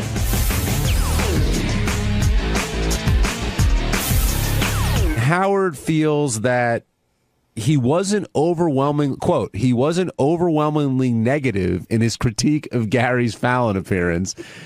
And Gary came in swinging this morning. I thought he was definitely looking for a fight, and he got one. And I thought he handled himself okay, but Gary wouldn't leave. And it was just, pounding after pounding. So we'll see how he's holding up when he comes in here. And then when Gary left, it was Ronnie's turn for the block party. And Howard says it's a blemish and had not too kind a word to say about that. He was commenting on Lisa G's book. He was commenting on all of these other projects that people here are doing, and feels that it's, you work for the Howard Stern show, and if you have any extra time, it should be spent working for this show or, doing, I guess, whatever you want to do personally, but not necessarily other projects. And Gary, it seemed like this morning you were looking for a fight when you went in there. Well, I think I was the lightning rod. I mean, when he started first thing in the morning, what happened was he goes, geez, I never heard pieces of vinyl. And I said to him, I wasn't looking for a fight. I said, it's not an unheard of expression. Well, I never heard it. And so I think he was looking for a fight too. He saw me getting a little unnerved and he was baiting me. No, I'm saying I think you were looking for a fight. What do you mean? I thought you were angry about the pieces of, and his whole critique of him. Yeah. Okay. So I mean, to some degree, I called him out to just be up front. And I think that I could have gone on Jimmy Fallon with firecrackers and Roman candles spitting out of my ass and done the greatest thing in the world, and he would have found fault with it. Did it hurt your feelings when he said he watched it only because he had to, not because he wanted to? It didn't hurt my feelings, but it was an obvious insult. Like, it was meant to be insulting. And Robin? What about her? She was piling on quite a bit this morning, I thought, with you. And she must be working on her book. Well, that's fair, That's No, I mean, she's working on a book. And again, everybody here isn't created equal, but let's be upfront. It's different rules for different people. That's that. True. And I mean, myself included, I think. And you have to suffer through that sometimes, and sometimes you benefit from that. But Howard said that he felt he wasn't overwhelmingly negative in his critique of you. I'm laughing because while you're saying this to me, you're looking at me and you're smiling. Yeah, because he was overwhelmingly negative in his critique of you. But Robin always takes the angle that Howard's trying to help. Right. You learn from this sort of thing. Right. Do you feel like you've learned anything from this? Well, I mean, I learned that he doesn't like us doing the show. But I mean, the whole stuff about the way I dressed, I think, again, he's just, listen, Did I look phenomenal? No. Did I look horrific? No. I think it was just something he felt like picking out because he wanted to fuck with me. Do you feel skinnier because we're on TV together and I make you look thinner? I do. Yeah. I do. And several people have told me that. Yeah, me too. Although somebody told me that you make me look older. People have said to me that they didn't realize how much taller I am than you. Right. But I got one of my best friends, the guy who's best man at my wedding, he said, you got to stay away from that guy. He's making you look old. He's got black hair. You're all gray. Well, not even all my hair. But look, you take your lumps like anything else, but our show wasn't the only thing that was picked on. He called out Lisa's book. He called out the block party. He really called out any outside project and said, you know what? When the show's not on, you should be working here. In my experience working here, and I've worked a bunch of other places, I've never seen, for the most part, people who work harder on a show. I mean, everybody here sort of obviously loves the show, but people dedicate their lives really to this show. Do you think that's a fair thing to say? I do. And Will's come on and said, I forget the expression he uses. It's, it's not a job, it's a lifestyle. You don't go home. I don't go home at 4 in the afternoon and go, turning off my phone. I'm not looking at my email. I'm done for the day. That's just impossible. There's many nights that I'm doing show material, even on Sunday. Howard and I were on the phone 3 times on Sunday. I did understand Howard's distinction, though, when the caller called in later about this. He is the boss. If he wants to do AGT, that's his call. And if he wants to make sure that we're working 24/7, that's his call also. That's what a boss does. It's a matter of how we, if we were on board for that sort of thing. I think that there was some information that was given to us a couple of years ago that may have changed, and I think it's a discussion that I'll probably inevitably have with him off the air. But even if you listened on the air, you heard Howard say, however many years ago, when he was waiting to sign the contract that we're in now, I can't sleep at night because I worry about you guys. I worry that I'm responsible for you. You guys need to figure out a future. So some people tried to figure out a future, and I think that seems to bother him. So I got to figure it out. Craig and Madison, you're on the wrap-up show. Hey now. Hey now. Hi, Craig. Hey, Gary. Due respect, if I worked for Howard, I would have kicked him in the balls by now for the way he treats you. Yeah, that's not going to happen. All right, I know, but I'm just saying, you really put up with a lot of shit. Okay, there's no reason for these Ronnie's block parties to be canceled. Howard created the monster. He turns his employees into semi-celebrities, and then they milk it. What's wrong with that? Look at Jackie the Joke Man, all the stuff he sold. Look at Artie. Where would he be? He's on DirecTV. He's got his own show, and he's too fat to fish. Baba Booey, you wrote that stupid autobiography. You never would have been able to write that. And even Fred milked it with his band. Well, I think let's take it back. With Artie and Jackie, they both arrived here with careers. So I think when Jackie started, he was a stand-up comedian. It may not have been a great career, and his career got dramatically better while he was here. But he was established. But he was established as a comedian. So his plugs were actually, written into his contract, which is a whole other story we should talk about one day. And with Artie arrived here as a guy who'd already been on a network television show, and also had an established stand-up career, which also got dramatically better while he was here. So again, I think them plugging or going out and doing gigs is something that you knew you hired a guy. And he does this other stuff, and you knew you were going to deal with that. I think for somebody like me who started on the show as a kid in college, it developed, and so maybe Howard feels he has a little bit more say over how that works. And he's right. Do I think that I would have sold over 100,000 books without being on the show? Who would give a shit about my story at all? Mm-hmm. Of course I'm aware of that. And even that John and I got a show, I think John and I do good on this show, and I think we do a good job on the other show. But we don't make any pretense that we would have gotten a show without being on this show. Well, I think you draw on a distinction that we talked about last week, which is those who were born and raised, as I like to say, on the show versus those who came to the show after they did something else. And I think Howard makes a distinction in his mind about that, whether it's you or Sal or, JD, Ronnie, all these people who came here, this was their job, and then became famous, quote unquote, for being on the Howard Stern show. Whereas other people, maybe Richard, had done something else and maybe different rules apply to everybody. But I don't think anyone here kids themselves that the success from our outside project doesn't stem off of the success of the show. If the fans of the show don't support our outside projects, then nobody's going anywhere. But well, the people who kidded themselves about that are no longer here. Right. That's right. But doing those outside projects isn't necessarily a reflection on your involvement within this show. And that's what I think is getting missed here. I agree, but I think with Howard, it's very black or white. If you're not doing something for me, then you're doing something that's not for me. I think it's as simple as that. You're doing something that doesn't benefit me, so why are you doing it? And he wasn't stopping. I mean, this morning, he was genuinely pissed off, said, quote, I mean, he doesn't like the outside projects, and it's got to come to a stop. And the Block Party took a major hit, you know, with Ronnie, and Ronnie went in there to defend himself, of course, and didn't do a very good job. And now the Block Party, I'm guessing, Shuli, that the guys are thinking twice about it because Howard's saying, I really don't want you doing that sort of thing. I mean, it's not even about thinking at this point. He's the boss. What he says goes. And if he's not happy with it, then, we're not going to continue to do it. The thing that bums me out is, A, he's never seen what we do. And I'm not saying he should come to a show. I don't even know that he would like it.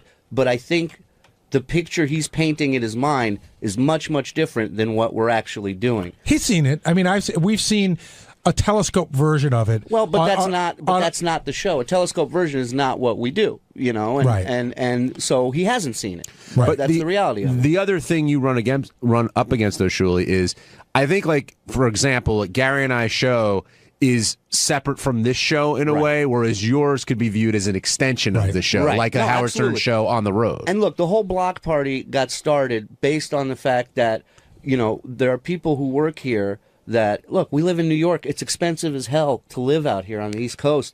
And, you got to make ends meet somehow, some way. So it was put together as a goof. Did I think that, a year later we'd be selling out shows across the country? Absolutely not. And it took off. And I think it took off because people are actually enjoying it. If they didn't, like you said, John, they wouldn't support it and they wouldn't buy tickets. And, I don't know. You bring up an interesting point because I was, now that we're talking really bluntly about this, I was sort of surprised when you guys first started that Howard sort of let it happen. Right. Because there were other things like it that he had put the squash on. Absolutely. Stuttering John had been out in his version of this. And we did the Killers of Comedy before the Block Party. All that sort of stuff. But I think that once it became, it was weird, like if it's a, John had a great move. John just hired 3 good comedians and called it Stuttering John's Comedy Show or whatever. Stuttering John and Friends. Stuttering John and Friends. But I think that the Block Party, what Ronnie up front for whatever it is, but when it started, I was surprised that he let it go. And I think that because it was sort of this quiet little thing, he didn't really pay that much attention to it. I think when it got big, it caught his attention. What's strange to me also is that, when he's screaming how much he hates it, I think back of, me and Scott fighting in studio over money, or JD telling, stories about getting late on the road. And, it didn't seem that he had a problem with it as on the scale that he does now then. Right. The only thing I would say is, and I think you would admit this, but others in the Block Party wouldn't, it has provided tons of show content. Absolutely. But let's not kid ourselves. That's not why you guys are doing it. No, absolutely I think not. Ronnie thinks he's doing it because it provides show content and he enjoys it. No, Ronnie does it. I can tell you without a doubt that Ronnie does it because he loves doing it. What does he love about it? It's the Ronnie Munn the Block Party. I get it. But I think that's what he loves about it. He really does. He loves that there's people coming out to see, his show, and he just digs it. He was in a shell. He was like, he wasn't into it at first. And once he got the bug, he's like, he's Mr. Block Party. He loves doing it. Ronnie, do you feel like the success of the Block Party has changed you in a way? What are you talking about? I'm the same miserable asshole. What's the difference? You know what I mean. Like Shuli was saying before, that you enjoy the fame of the Block Party, being the guy on stage, making sure everybody's having a good time. It's fun being out there with the people. I like it.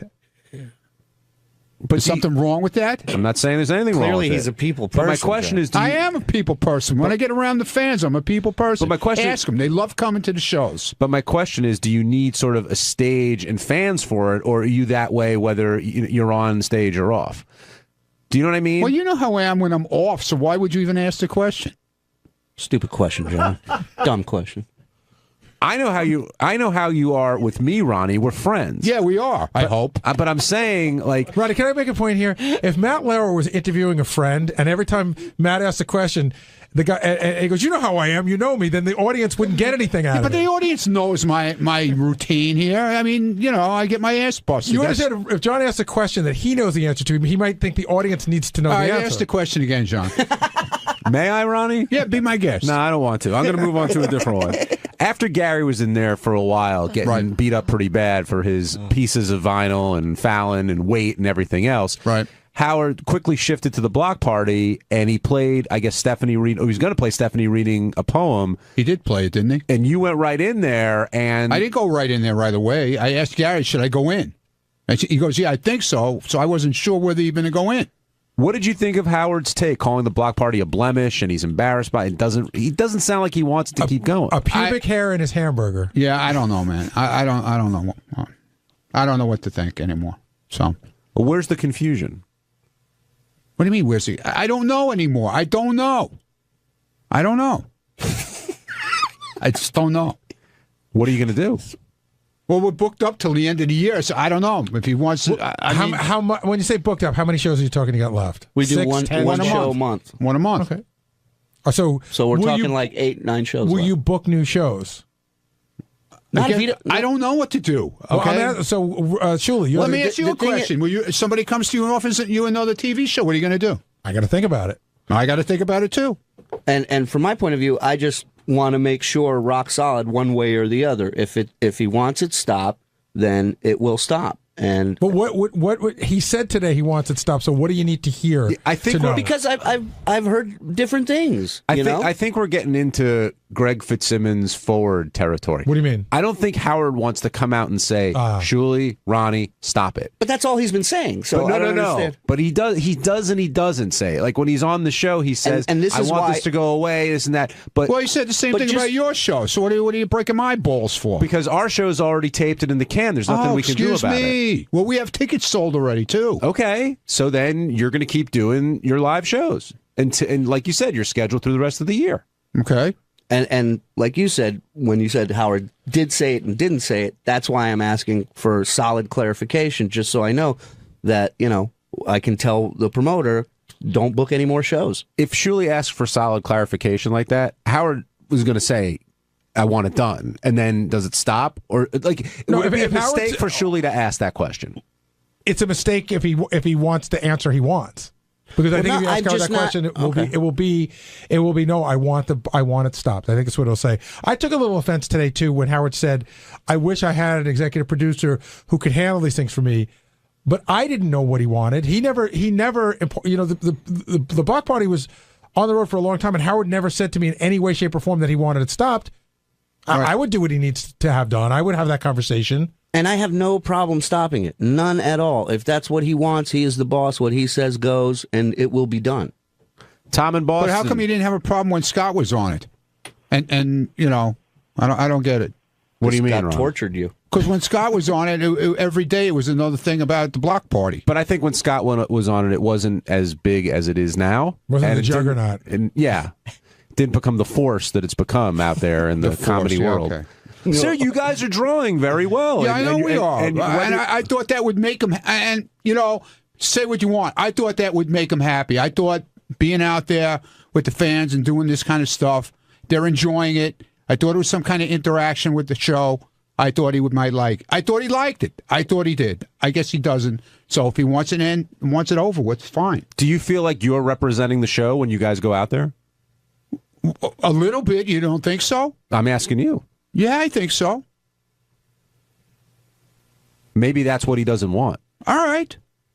Why is he climbing all over my fucking ass when he's doing all his own shows? I think he's got a problem with you. I'm not climbing over anybody. Tom in Boston, you're on the wrap-up show. John, you ask everybody what the problem is. The way I see it is Gary, Shuli, Ronnie, I think everybody there, especially those three, really worked their ass off for Howard, and it just feels like they're beaten, like they didn't do anything wrong. They're trying to make money. It's funny when someone goes to AGT and drops $15 million on a part-time job. Here these guys are just trying to make ends meet a little bit more. And I just think that sometimes Howard gets a little pompous, and I love him to death, but and these guys are like, wow, we're just trying to make money. We're not doing anything wrong. We're not cutting up the show, and here we're getting shit on. And Gary, you know, you are his executive producer, and you let him shit on you. Every single thing you do outside that show, he shits on you. If Artie was there doing something, do you think Artie would come in and say, oh, Artie, you look like a fat fuck? He would never do that. But we discussed on you because you let him. We discussed not because I let him. We discussed that earlier because Artie had a career coming in, and I'm going to make a big point here right now. I'm pretty sure John will agree with me. My motivation for doing the TV show is not money. If I told you what we make, it's almost nothing. It's almost not worth doing it. My motivation for doing it is to be prepared for when Howard's done. Now Howard might say, "Well, what the fuck are you doing? Who would want you when I'm done?" And that's a legitimate question to ask, but I'm at least making an effort to try to establish something that somebody might be interested in when he's done. I can't speak for the block party, but I agree with Gary. That's why we did it. You know, we're looking to maybe, you know, do something with our careers once Howard finishes, because you don't want Howard to end and be like, okay, now what do we do? Well, we Shuley has a career as a comedian, and I think, you know, having the block parties, if it does end, at least he's out there. He's got his name out there, and he maybe can go a little bigger than he was before, because before he wasn't, you know, drawing the crowds he's drawing now. So Ronnie, so John and I are out there trying to establish ourselves as, you know, as maybe hosts for down the road. Shuley's out there trying to establish himself as a comedian. I think you like the money, but I don't think you do it for the money. So what's your motivation? I just like doing it. I mean, I like being on the road with these guys. We have a good time. And like I said, I like hanging with the people. And that's it. I mean, I don't have to do it. Without a doubt, I don't have to do it. And I make a fine living here between the limo business and the security. I make a fine living that I don't have to do it. The money is great. You know, whatever it is, it goes. To be honest with you, last year, the money that I made, I bought my Corvette with. I got something for myself out of it. Would you think it's fair to say, don't take this as an insult, because it's not, you might hear the word and think of it, that for you it's mostly about ego? No, it's not ego at all. And ego that it makes you feel good. It makes you feel good to do it. I like doing it. Yeah, I like doing it. I've said it 100 times. I like doing it. I like being out there with the people. But I enjoy it. That is ego. But it's not ego to me. Ego is not a negative word. Yeah, I know. But it means it makes you feel better about yourself. Yeah, I like it. I do. I like doing it. On Wednesday's wrap-up show, JD spoke about where he found anal massage clips, and then the conversation quickly turned to Benji, who's wearing lifts, which are about this big. Benji claims he's 5'8", none of us believe him, and so we had a long, detailed discussion about Benji, his height, and everything else that's Benji.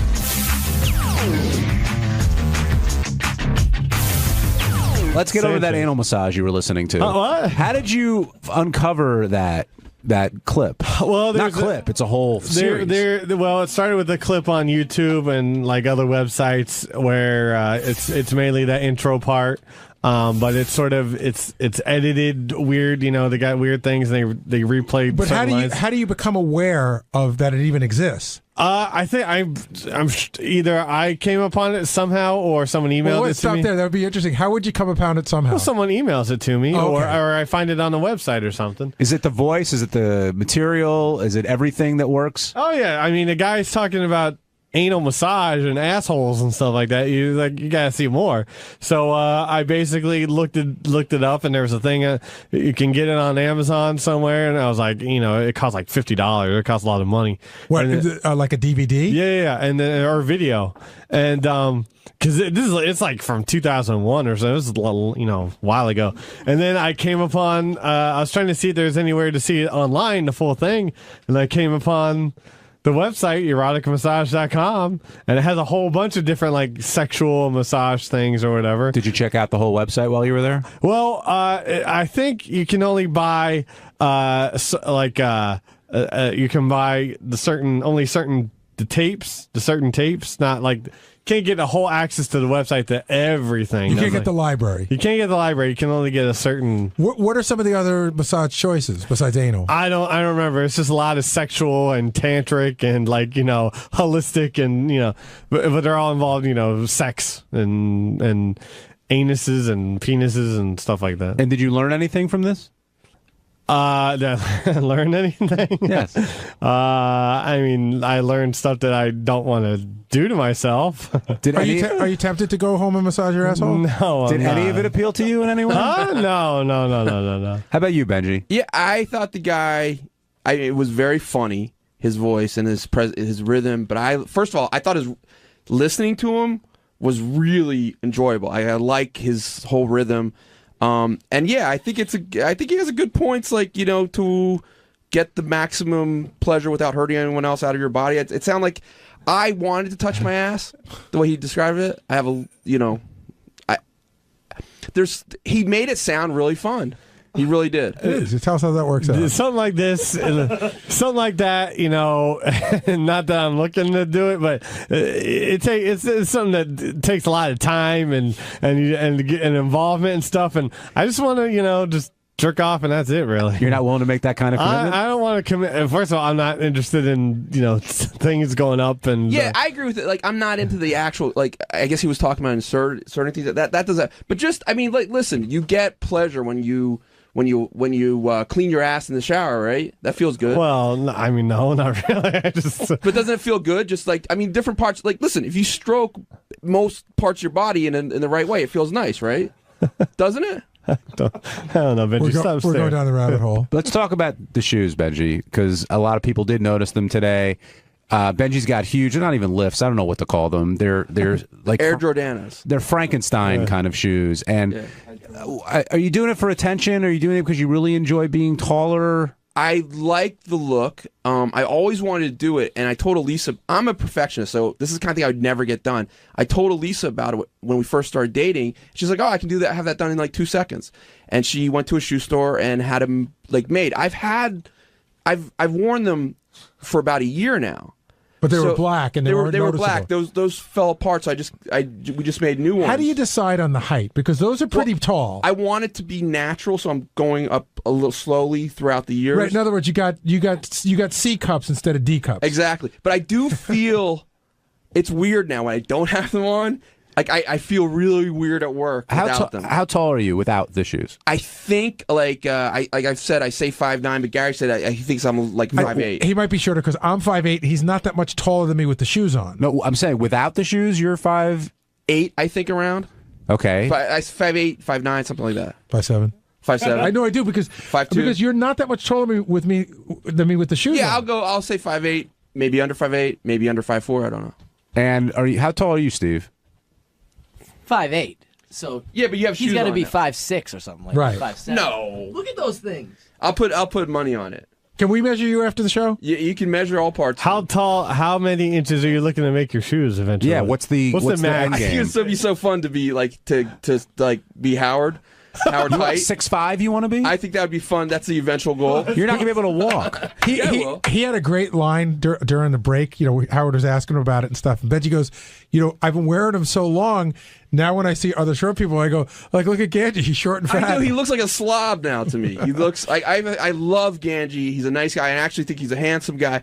But he looks like this little dumpy, like squished thing now when I wear my shoes.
Hey, James Franco is here, so I'm going to take a little break. Then we're going to talk to him about his career. Dude's done some good movies. Milk. He's had a really incredible career. And he doesn't live necessarily in Hollywood. You know, that's an Where's he interesting live? thing, too. I think he lives here in New York. He does? Yeah. I didn't know that. He's going to Yale. Imagine James Well, now Franco's he's in your up in class. Connecticut. Yeah. I remember the guy from Weezer was going to Yale, too. I said, that's got to be weird when you go to class and Weezer's there. Right. Remember him? Well, do you think he's doing that just so he can date co-eds? Who? James? He can date whoever the fuck he wants. He didn't need to go to college. And he taught a class at NYU. He's a bright guy. Right, yeah. Well, who knows what the class was? It could have been photography or Right. something like that. Oh, like that's easy. No, just saying it's not physics. Well, maybe he was teaching physics. Then I'd be impressed. Right. All right. Anyway, we're going to talk to James Franco next, right after these words. How you doing, James? Welcome to the show. Thanks. Good morning. I'm sure you heard Howard talking you up a little bit with Robin. Yeah. Just wanted to gauge your feelings. How are you doing going into this interview? I'm fine. I don't know. I'm a little nervous, but I'll make the best of it. Cool. All right, man. We'll see you in the studio. All right. He was on the show before, right? Am I right? We don't think so. I never remember I remember him sitting on a couch. Zero recollection. At K-Rock? What's that? At K-Rock? I don't think so. I'm almost Did positive. you guys look it up?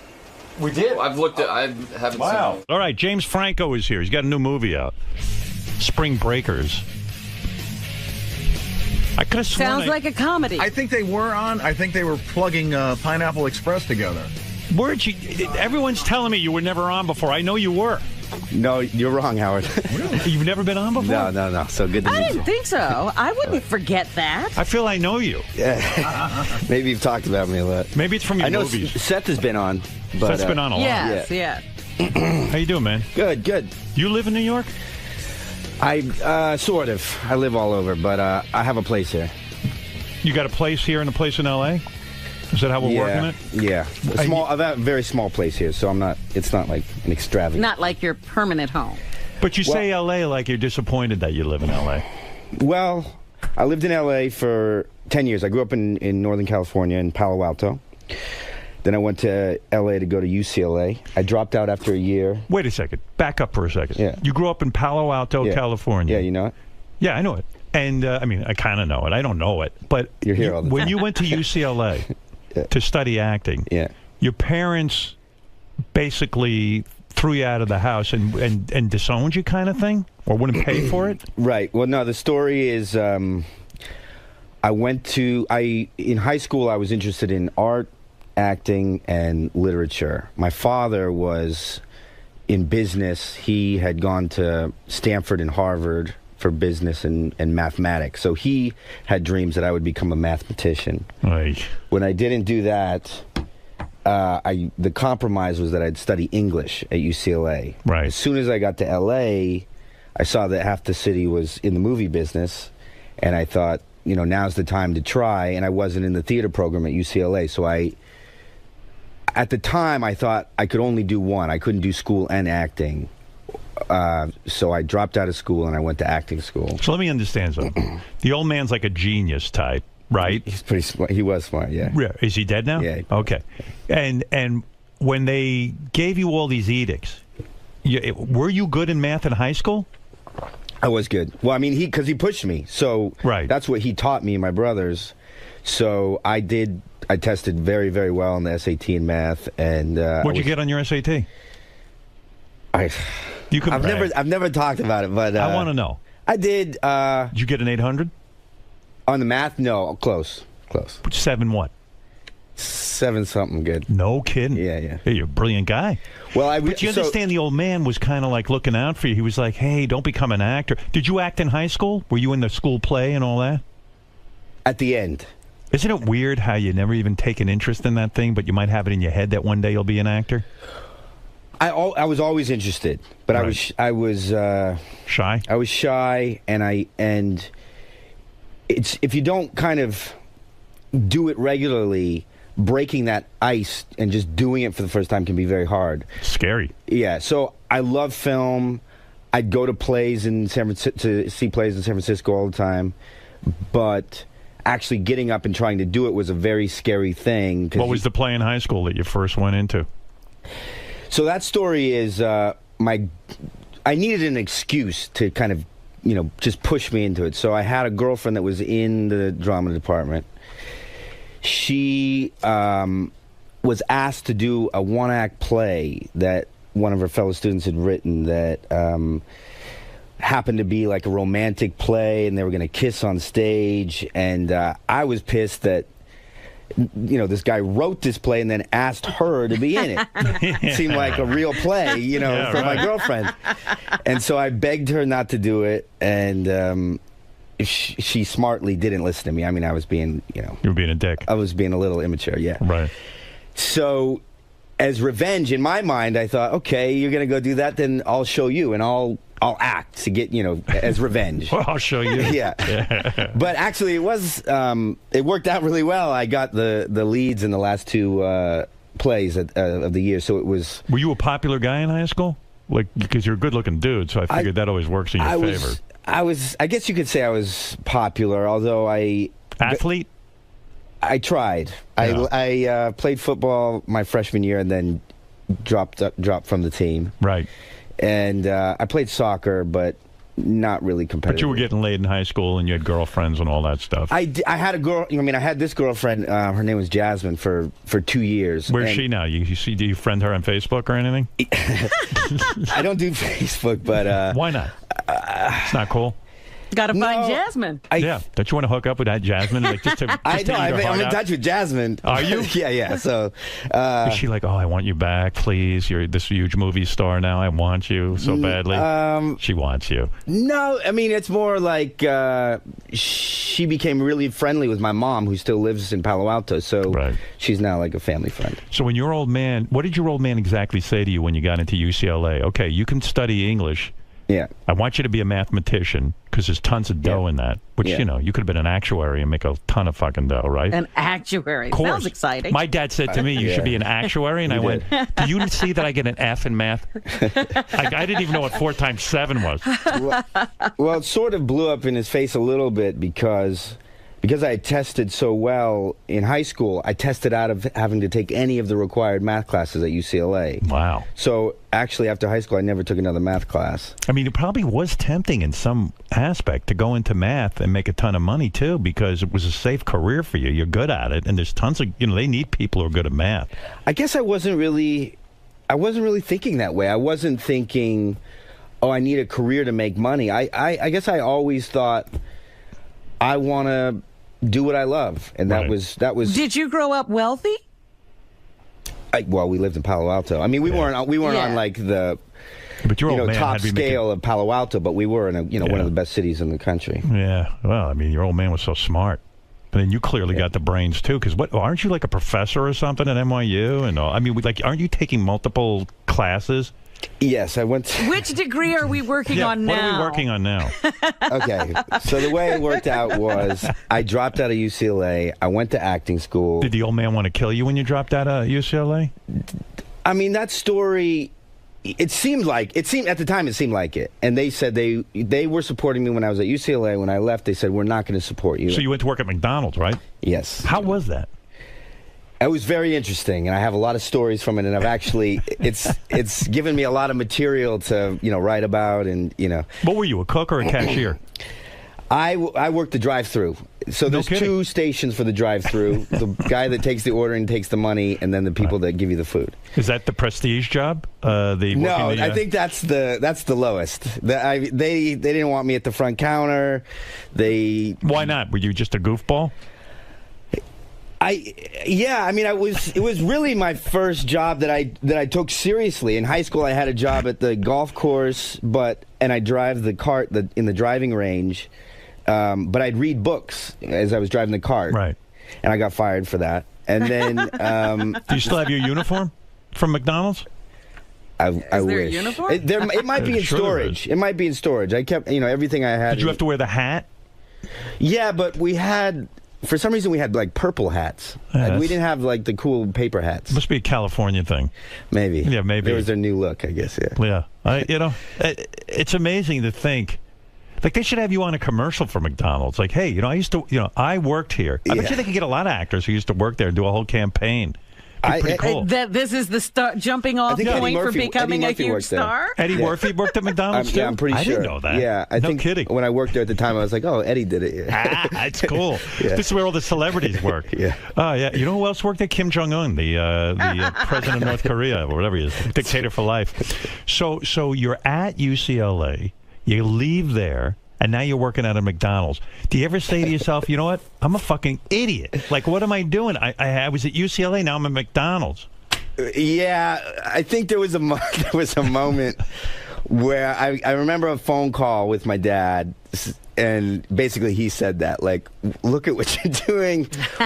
You're at McDonald's. Did you guys have a falling out to the point where he wouldn't talk to you for a while, or you wouldn't talk to him? Like, was there a whole big drama there?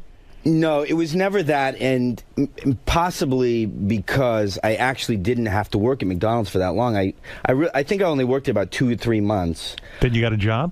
And then I got a job on a soap opera? No, my very first paying acting job was Freaks and Geeks. No, way before that was a Pizza Hut commercial, but it was a Super Bowl commercial. Nice. So it paid pretty well. They had some CG version of Elvis, like singing about the deep dish pizza, and I got paid, and really I never had to get another job again. I could support myself on acting from that point on. Isn't that awesome? I mean, So commercials your pay parents well. Yeah. got to see your success. Did your dad take back what, Everything with him is fast food. Like his first job was McDonald's, and then he got a pizza commercial. I noticed that, If yeah. it wasn't for But fast did food, your- you'd be a failure. Early days. Did your dad say that, he was wrong and you were right? Son, you were right. I was wrong. Actually, yeah. I mean, as time went on and they saw that I could support myself. Yeah, that's all anyone asked for. Yeah, a lot of that pressure was relieved because I guess they look at the percentages of actors, young kids that go to L.A. and that make it, and they were very scared. Sure. Being a mathematician, he would know that Exactly. stuff. But meanwhile, I would have said, hey, Dad, I'm never going to count again. I'm never going to use my math skills. That's it. There's something What'd you get on the algebra regions? I got 100. Well, I don't even know what that is. What is that? Oh, you don't have regions? They don't have regents necessarily. Oh, New York, they have regions. They give you these tests, and I don't even understand it. But they gave us a test, and I got 100. And don't ask me how to this day. I got 100. I aced it. Nice. Algebra. Nice. Look at me. That stuff is like gone from my mind. Yeah. I mean, I totally respect it, and I wish, like, I did have to take a couple. I went back to UCLA, and I had to take a bunch of general education classes. So I had to take. When do you go back? When you're already working?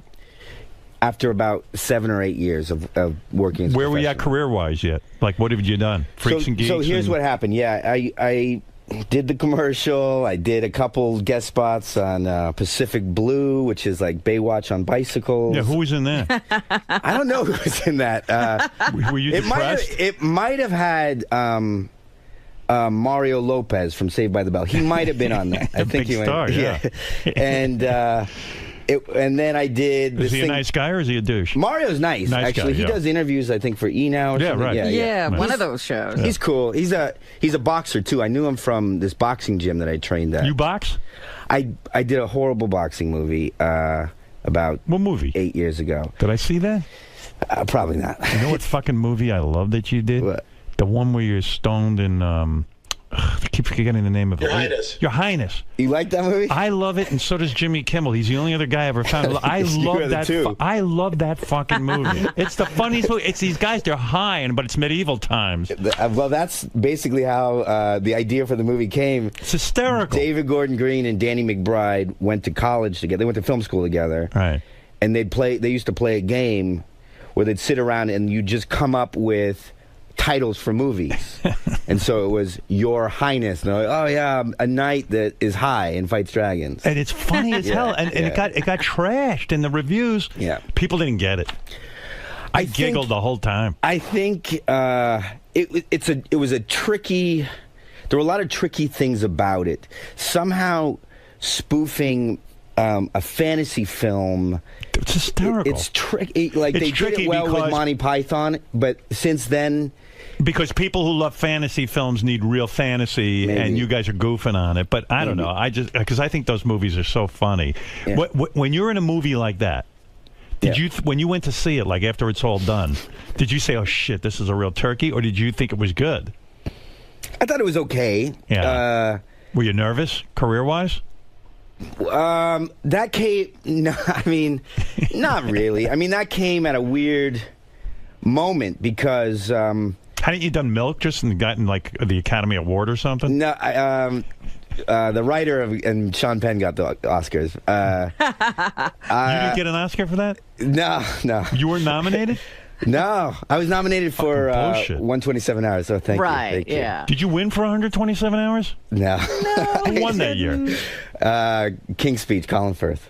He's pretty good. Yeah, he was good. Yeah. You did a good job at 127 Hours, though, man. Right? Don't you think? Thank you. Well, I mean, they that were fucking lunatic who was climbing That those was rocks. a crazy, movie. Would you ever be like that in real life and climb a rock? I wouldn't.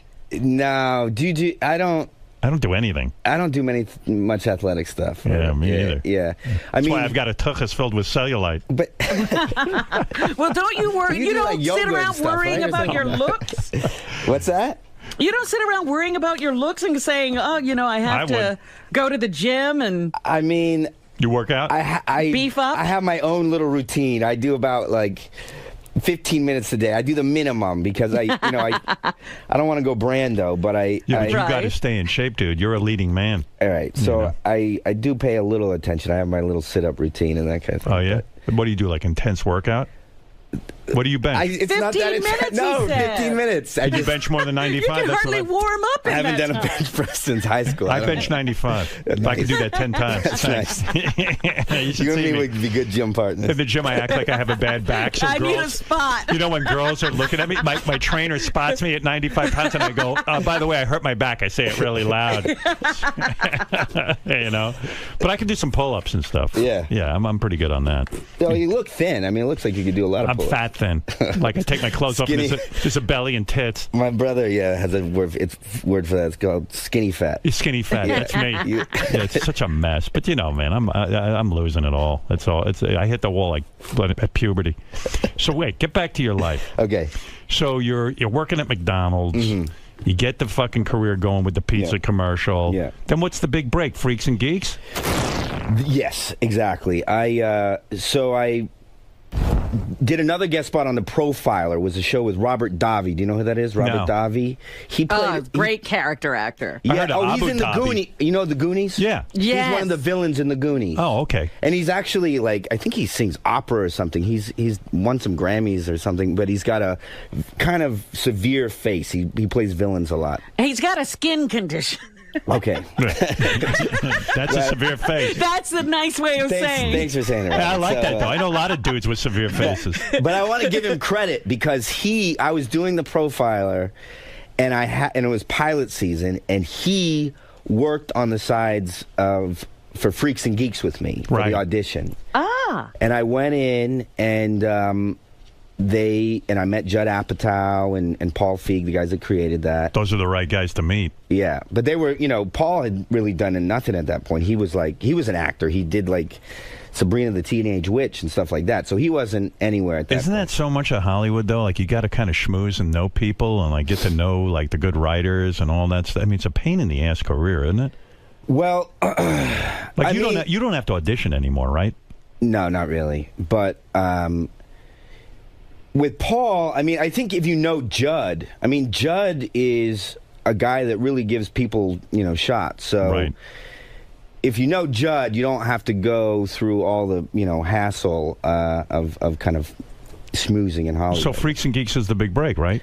Yeah, it was the first good thing I did. But I didn't understand what a great opportunity it was at the time. I kind of thought, oh, all right, not every show, but maybe this will happen all the time. And in hindsight, it was great actors. It was Seth Rogen's first acting job. You had great writers like Mike White, who's gone on to do this HBO show. So you're good friends with Seth still? Yeah. You guys did Pineapple Express together and all that. Well, we have another movie coming out this year. Oh, no kidding. Yeah. So we reteamed years later for Pineapple Express, and that made a ton of dough, right? Yeah, it did really well. How much money That's did that a make? great movie. Oh my god! I don't even know how much it did. It was cool because it was a success, but when it came out, it was already like a cult classic. Yeah, right. Immediately. Do you worry about your career? Like, do you check the box office when a movie comes out? I mean, be honest about it, because it seems like to me like you don't give a shit about all that, but maybe you do.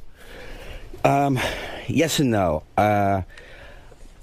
When I was early on in my career, there was a point where, when I went back to school, I had done a few movies that I wish I hadn't done. And this is when you're at UCLA and you go back to school. This is right before. Right. And I did these movies because there's a point in your career, and maybe you can empathize, where you don't, early on, you just kind of take what you can get. You just want work. And that's fun. Yeah. Because you don't worry. Yeah. You're an actor. You want to act. Exactly. Right. And then, if you're fortunate, you start to get some success, and then you get choices. Right. And when that moment came, I was scared. I didn't know that, as an artist, I should do the things that I believe in. I should do the kinds of movies that I like, that I respect. I was still in this mentality of like, you need to build a career. And so I'd listen to advice that was that was pointing in the direction of career building. And so agents were like telling you stuff to do. Yeah, and So what movies did you choose? Well, the ones I want to know what he did that he the didn't ones like. I didn't really like, and although I worked very hard on them, were like Tristan and Isolde, this like romantic medieval thing. You in the medieval. Yeah. You need to be in Your Highness. It was the early version of Your Highness, right? Without the comedy. And then Annapolis was the boxing one, and then I did this other one called Flyboys, which, I mean, they all had elements that you could think, okay, yeah, it could be good, and then. So when you read the scripts, you weren't even that turned on by them, but guys say, hey, listen, work with this director, work with these guys, this will make money, and you start to make all your decisions like that. It's like a committee. Yeah, sort of. So now you read the scripts and you say, hey, this is what I want to do. Exactly. Yeah, and it's working out. Or these are the people that I want to work with. And Sean, so here's the thing. Sean Penn gave me advice early on. I met him long before Milk, and we had a dinner one time, and how's that'll come about? I'd like to go to dinner with him. Yeah, it was great. It was as a young actor, it was a dream. How do you get that dinner? He saw the movie I did about James Dean, and he really liked it. And didn't you start smoking for that movie? Like, didn't you smoke 2 packs a day? That's true. That's true. That's a Trivial Pursuit question. Yeah. No, it really is in Trivial Pursuit. Which actor started smoking and didn't talk to his family for 3 months for a role? James Franco. You're one of those actors. Now, why couldn't you talk to your family? So wait a second. Because I was a young extreme actor, and Yeah, but aren't you in character on all your... Where was it? On this new movie you just did, this one called Spring Breakers, which, by the way, is fucking hardcore, and we'll get to that in a minute. Okay, good. But Spring Breakers... Didn't you stay in character on set the whole time, like Daniel Day-Lewis? Yeah, what is he, Lincoln? What are you're like one of those maniacs, right? No. All the Who is your character in Spring Breakers? All right, let's talk about Spring Breakers. All right, go ahead. So I play a character named Alien. Right. And it's you're a bad great dude. character. It's maybe my favorite character that I've ever played.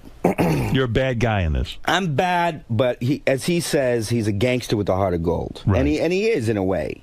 He's complicated. He's not just a bad drug dealer. Don't you like rape Selena Gomez in this movie? I don't rape her. You don't? No. Don't you bang 2 of these broads at the same time? I do that. Yes. I'm looking forward to this movie. Yeah. You'll like Selena Gomez, and who's the other chick? So the actresses were Selena Gomez, Vanessa Hudgens from High School Musical. Yeah. Now we're talking. So you're getting Disney girls. Yeah, and then Ashley Benson from this show called Pretty Little And Liars. you bang all of them in the movie, right? I have a threesome with Ashley Benson's character and Vanessa's character. Look at you. Yeah. Did you get hard But during it? how do you stay in character? What? How do we It's know hard. you're in I mean, character? have you in a love scene? Yeah, I get boned up the whole time. You got boner. I got boner in just being in a bathtub with the chick. It wasn't even a love scene. They had to stop the shoot so I could stand up and rest. Now tell me this: on that shoot, who was the crew? Were they all friends? Were they all people that you knew? I didn't know any of them. He didn't care. I was like, I can't control that thing. I'm boned up now hearing about you and Vanessa Hudgens. You're just comfortable, I guess. No, you know what it is? It's like I'm in character, man. I'm well, doing you're yourself. Yeah, and I would have had a boner. You better get a boner. He's like a 13-year-old. When you do a love scene with these two girls in bed, and it's a threesome. No, it's in a pool. In a threesome's pool. in a pool. Yeah. You don't get hard at all because you're into it. You're losing yourself in the moment. You do lose yourself when they say action. Right. You go for it. You kiss. You're not really having sex, but you just you kiss as you would. I mean that's one of the things. That's why they call it action. Yeah, exactly. Right. I'd finish in that pool. They get some action. No, but, let me understand something. So you didn't get boned up in the pool scene? No. Wow. I mean, I'm sure everybody I'm sure you asked that to everybody, every actor that comes on here. Because I'm honest. My guess is most of them say no because they don't want to look like they're heathens. No, because it's a different thing. Unless you're doing a porn and it's like you need to perform in that way, it's a different kind of mindset, I think. Didn't you do a porn when you were a young man? You did a sex tape? Seriously? Oh. You did, right? No, I wasn't professional in any way. It was with my girlfriend. With the same one from high school? No. Oh, no, we never made one. That one didn't get published? No, because that was before the video camera. It wasn't anything bad. It was an innocent thing we made for ourselves. It wasn't like, Screech, where we made it for public consumption or something. Right. You didn't do that? Do you ever go back and watch your bad movies? Every once, not because, if it comes up or something, actually I don't. I haven't seen a lot of those movies in a long time. Yeah, I would think it would be painful if you don't like them. But what is it like when you're walking through a room and one of your movies pops up? That's got to be kind of cool. Or do you sit there and watch it for a while, or do you leave, or you change the channel? I'd watch it. I don't. I mean, if there's a reason to watch it, like sometimes I'll have a project, and I get criticized for this sometimes because it seems like I'm so interested in myself or something, but I actually like, this is a whole thing we can get into a conversation about, but sometimes I'll use previous work I've done for a different kind of project. So if I have a project like that where I'm re-performing a role that I did for an art project, I'll watch it. But I generally don't watch it. Like, Spider-Man or something will come up a lot. And it's not like, it's like I sit down, I got to watch this again, Yeah, but so, speaking of Spider-Man, I know I'm all over the place with this interview, but I'm curious about you. Spider-Man, you wanted to be Spider-Man. And you guys, I remember this. Yeah. Now, we're talking like 10, maybe more years ago. Yeah. I remember this. This is my one interaction with you guys. I was asked to do Spider-Man by Sam Raimi. I auditioned for the role of Peter Parker, Spider-Man. Right. It was a big moment. I had, I don't think James Dean was even out. Right. I did this movie called City by the Sea with Robert De Niro. That wasn't out. And so the next thing I was asked to do was Spider-Man. And I remember I did this screen test for him. It was a extravagant screen test. Were you pissed you had to do a screen test? No, at that time, not at all. It was a big honor, and they probably spent like $20,000 on these screen tests. It was more than probably like James Dean, the whole film cost. Did they put you in the costume and the whole thing? Yeah, put me in ward. I mean, not the Spider-Man costume, the Peter Parker costume. Right. And I did really well, I think, and they kept me waiting 6 weeks before they gave me an answer. And I was dying. I mean, I was so eager to get this role.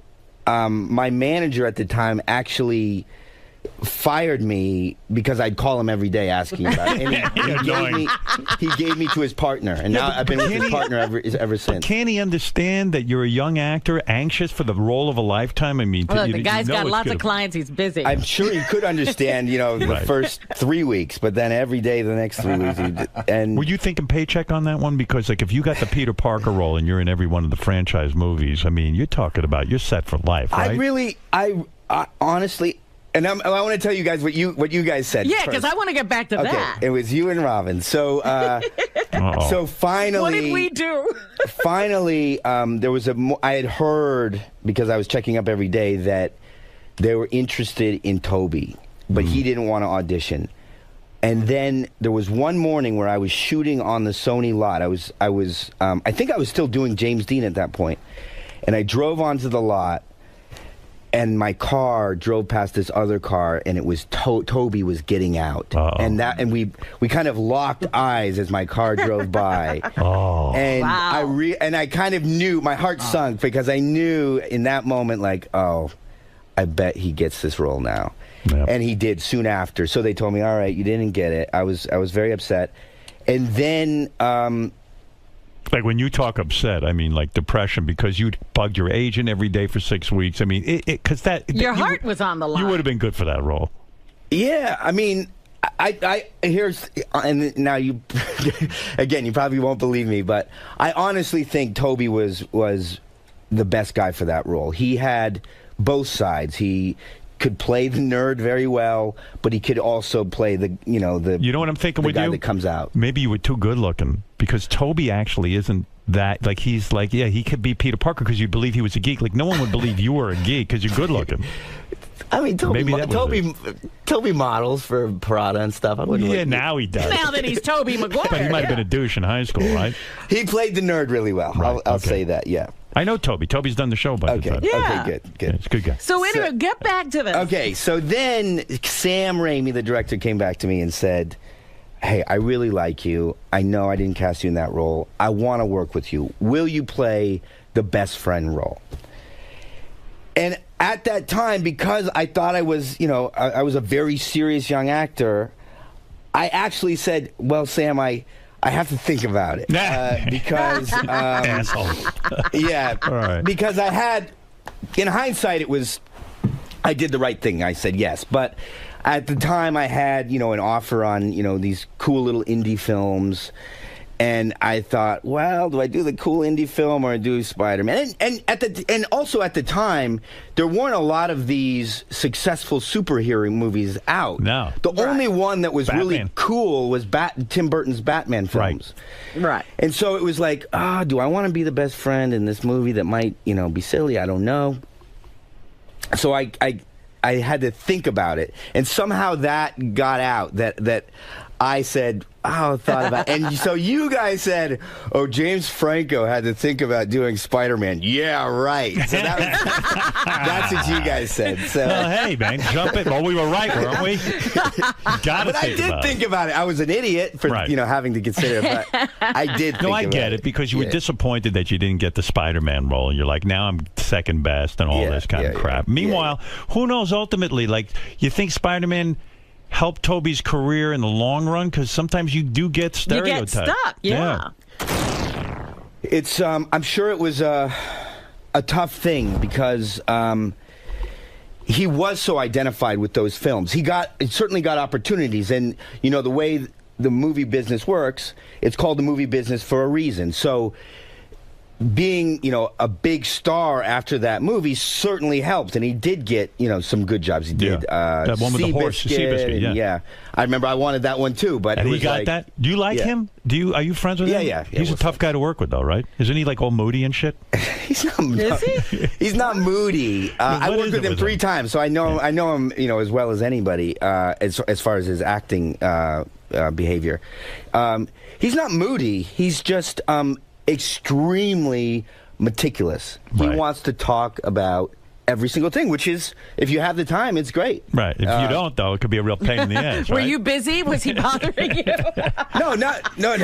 You say that. He wants to talk about it with the director, and that's what Sam likes too. Sam Raimi loves to talk about every single thing. So there, it was a match made in heaven. And so when you say talk about everything, you're talking about, like, hey man, like, why is Spider-Man eating yogurt? Why is Peter Parker? It's a little more. No, it's more in depth than that. It's like, hey Sam, I want to eat yogurt in this scene, but why would Spider-Man be eating yogurt? And if he's eating yogurt, what's the backstory on the yogurt? No. That's yogurt even has a backstory. That's the horrible, But I did the Larry Sanders show one time, and Gary, I guess, was taking acting lessons, so he wanted to eat yogurt in the scene, and I just remember it was like, he was discussing with the director whether he should eat yogurt and what would be his. Why would I he be was eating serious. yogurt? Oh yeah, he it was. wasn't real like a bit. serious. No. He was, this wasn't for the show. Yeah. And I go, guys, I'm going on the Tonight Show in about 15 minutes, and I got to get the fuck out of here. Just eat the goddamn yogurt, and don't even think about why you're eating it. It's fine. Exactly. Well, I also want to get back to how he stays in character when he's this is a modern day. So here's what I heard. I heard.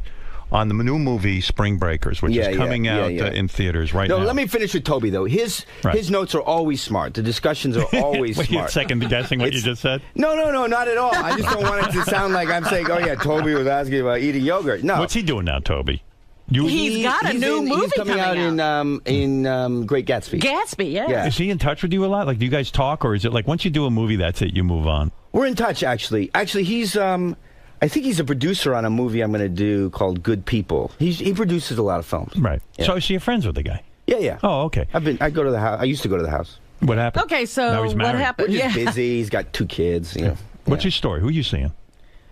Nobody right now. Yeah, you're dating somebody. No, I'll tell you the name. You want to know the name of who you're dating? Don't lie to me. I'll look it up. I got a fucking pile of notes here. Who are you seeing? If you look at your internet sources, then you're going to have like 5 names. Yeah, I mean, you're a busy boy. You think you'll ever get married? You think you ever will? First of all, my parents had a great marriage, and they stayed together their whole lives. It's not your thing, though. You got too many options. No, he's looking for greatness. I appreciate being with one person. I've had a few very long relationships. And rumor is you're dating your co-star Ashley Benson. Let's be upfront about it. From this movie. So now that's what we're getting into. Oh wow, look at her. Oh yeah, I could teach her a lesson or two. You young guys don't know what you're doing. She needs a lesson, right? She needs a lesson. She needs to learn.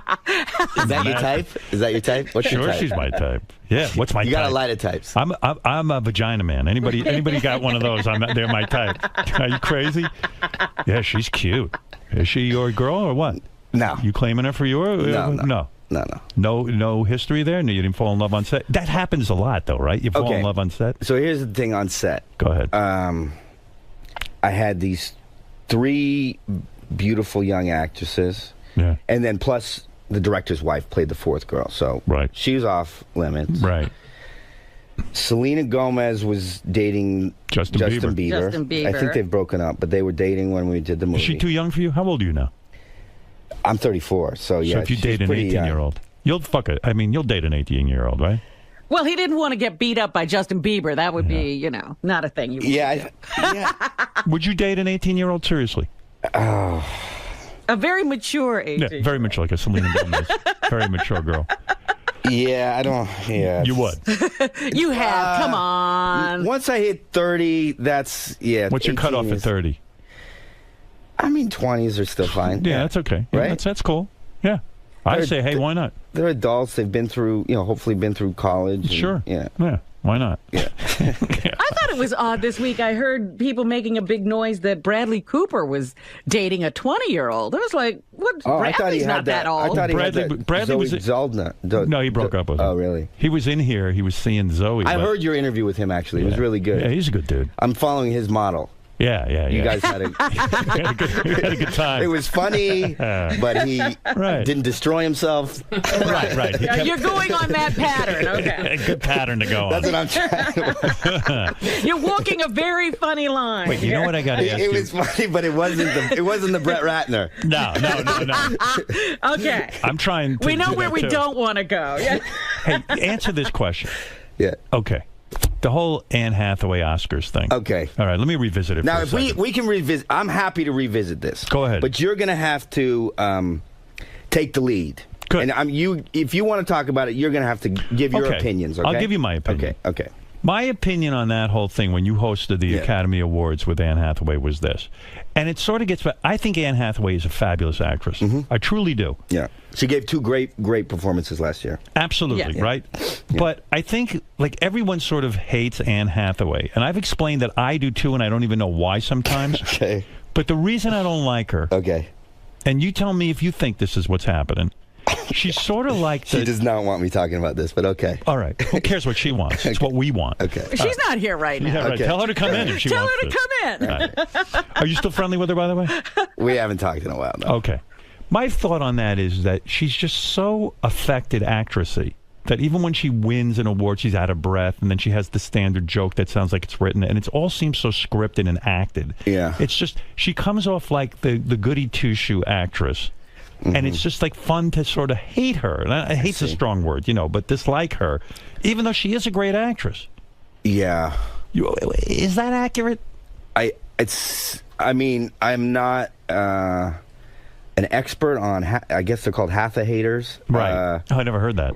Yeah. Hatha haters. But I think maybe that's what triggers it. How'd you get into being the host of the Oscars anyway? It doesn't even seem like something you want to do. With all your deliberation, why would you take that gig? Seemed like fun, maybe. I don't know. It seems like a no-win. I'll tell you the history of how it happened. And then if you guys want to talk about the show itself, because I'm going to have to read about a bunch of quotes of like, oh, James is still talking about the Oscars. No, you guys are the ones that I'm going on record. I'm bringing it up. You're initiating. I'm bringing it up. Okay. It's a huge risk. It's a big risk. So the Oscars that year were produced by a man named Bruce Cohen, who actually just produced Silver Linings Playbook. Right. Mm-hmm. And he had produced Milk, and he had produced American Beauty. So he was, he's a good producer. And because I had done Milk with him, and I guess because I'm not quite sure why he asked me, but I think it was because we had done Milk, because he knew me, and then I had done a small bit on the Oscars the previous year with Seth Rogen, where we played our Pineapple Express characters and sort of made fun of the nominees that year, and it was a big hit. Right. So you got known as the funny guy who possibly could be the host of the Oscars. I guess that's why he asked me. But he asked me. I told him, I knew he was producing, and I said, hey, I had a great time doing that little bit with Seth last time. I'd be happy to do something for your show. Right. And we talked like that way for months. And then he came to me and he said, you know what? I've got a great idea. Why don't you host? And it was like, whoa, that's a big deal. Crazy. Yeah, right. I never even thought that would, I would be ever asked to do that. Not only that, at that time, I think 127 Hours was already out and was getting a lot of attention, and I was, they were doing an Oscar push for that. Yeah, so you probably figured, hey, I'm probably going to be nominated, and why not be the host too? It'll be like my slam dunk year. In a way, but I also, and people can believe me or not, I was getting a lot of attention, but so was Colin Firth.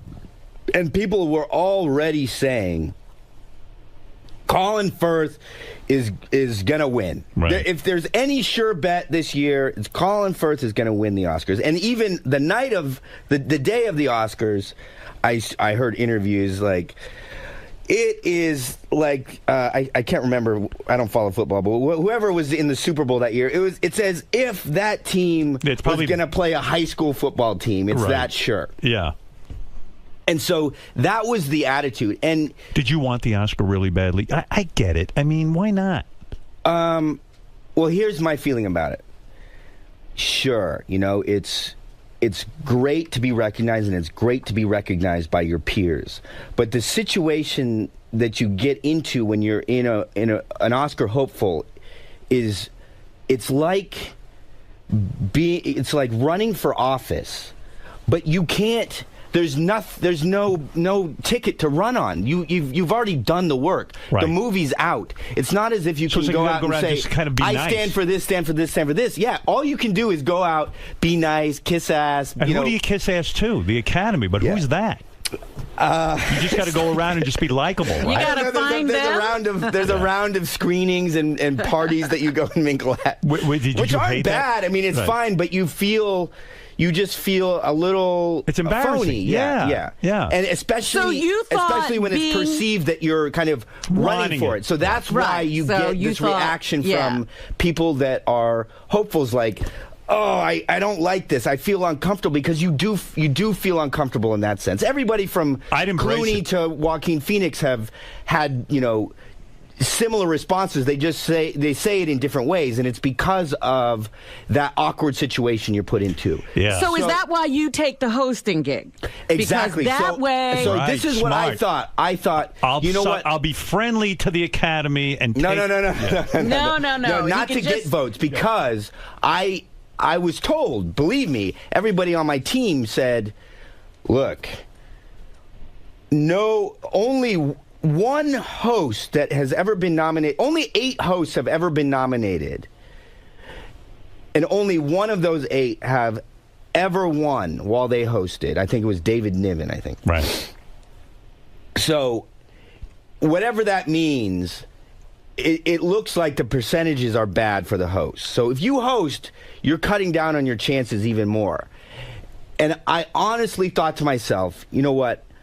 It's going to drive me crazy, having to look online like, okay, what are my chances? How do I stand against Colin Firth? Right. If I go and if I host, in a way, I'll be saying to myself, James, it's not your year. I'm taking myself out of the running. I just don't worry about it anymore. Right. I'd be such an asshole. I'd show up to every voter's house with gift baskets. You would? Yeah, sure. Why not? But you can get away with that. Yeah. No. I'm kidding. Yeah. You're absolutely 100% right. Yeah. I get what you're saying. Yeah. Hey, you know what? I'll take myself out of it in a sense, and I'll be the host. Yeah. And then, because no one ever wins who's the host, it takes all the pressure off me. I don't have to worry about it. Yeah. It's clear I'm not campaigning. So that was part of it. The other part was I'm adventurous. You are. I had a moment when I went back to school. That was a moment in my career where I thought, okay, I had been doing these movies for career reasons that actually didn't help my career at all in the end. Hurt your career. Yeah. So now, A, I do projects that I believe in, and B, I'm going to do projects that are outside of the box. If people say, oh, don't do that because it's not what actors do or it's not what you're supposed to do, that will never be a reason for me not to do something. So when I wrote a book, but I took it seriously. When you go back to school, yeah, and you've already been in a bunch of movies and TV shows and everything, yeah. But you don't live in the dorm, right? I mean, you just no. So when you show up in class, I mean, I had a house at that point. Yeah, right. I mean, that would be extreme, Howard. Yeah. Well, hey, the guy from Weezer moved into the dorm at Harvard. I lived at the dorm. I went for my first year when I was 18. I lived in the dorms then. But you weren't famous yet. No. But I'm saying, so once you become famous and you start showing up in classes, yeah, it's got to be a weird scene because everyone's like, "Hey, James Franco's in our class." It was weird. It was weird for several reasons when I went back to get my bachelor's, because now I was not only an actor in the Spider-Man films, I was much older than everybody in my class. Right. So I had to really want to do it. And so in that case, what was your major then? And why did you want to do it? Pineapple Express wasn't out yet. So right. I was known, but it wasn't as if there were a ton of people in my classes that were like rabid fans or anything. Did you have sex with any of the just girls in your class and stuff? Did you grant them sex even though they were in Hollywood actresses and stuff? Did you try dating? Was it college like take girls? a number? Yeah. I mean, did you try to have a normal life? No. When I went back as an undergrad. So you asked why I wanted to do it. We're all over the place. I know 50 questions. You didn't pledge a fraternity, because did you? I went back for English because you wanted your degree. Oh, because literature was still a big interest of mine, and I had been all that time, the 7 or 8 years, I had been reading on my own. I had been basically studying enough for a degree. So you might as well get a degree. And part of it was that I felt. I was compensating for having dropped out. I think there was a side of me that felt like, the Scarecrow in the first Wizard of Oz, where it was like, oh, I wish I had the brain. And so I was doing all this stuff to compensate for that. Yeah, but you love learning, which is so beautiful. I mean, I wish I could go back to college. I wish I had the time. I fantasize about that all the time. I'd like to take courses in photography or stuff like that. Why don't you? Oh, because you work in the mornings. Why don't you go at night? I take lessons with a guy, but I would like to really. You would like to be in class with other students? Yeah, I would. I would think that'd be interesting. The reason, everybody learns differently, and there's a lot of people in our business that don't do their best in that kind of academic environment. I found when I went back, I like. You got your degree? I got that degree, and I got a bunch of other degrees. Now, where did you go after UCLA? Let me get through this. You went to UCLA. You got a degree in literature. And as far as dating the undergrads, I was dating somebody at the time when I got my bachelor's degree. So I didn't. An actress? Yeah, her name's Anna O'Reilly. She's been doing. We're still very friendly. She's been doing pretty well. She was in The Help. And, How long? Oh yeah. How long you last with these girls? Like 2 years? I was with Anna for like 4 or 5 years. Yeah. Oh, no kidding. Yeah. How come no marriage? How come you can skate through? The party can't end. No, but I mean, a girl stays with you for 4 years. She wants marriage. Yeah. I would marry her. Then why did you? She actually also coincidentally grew up in Palo Alto. So why didn't you marry her? Because I'll tell you how I saw what happened.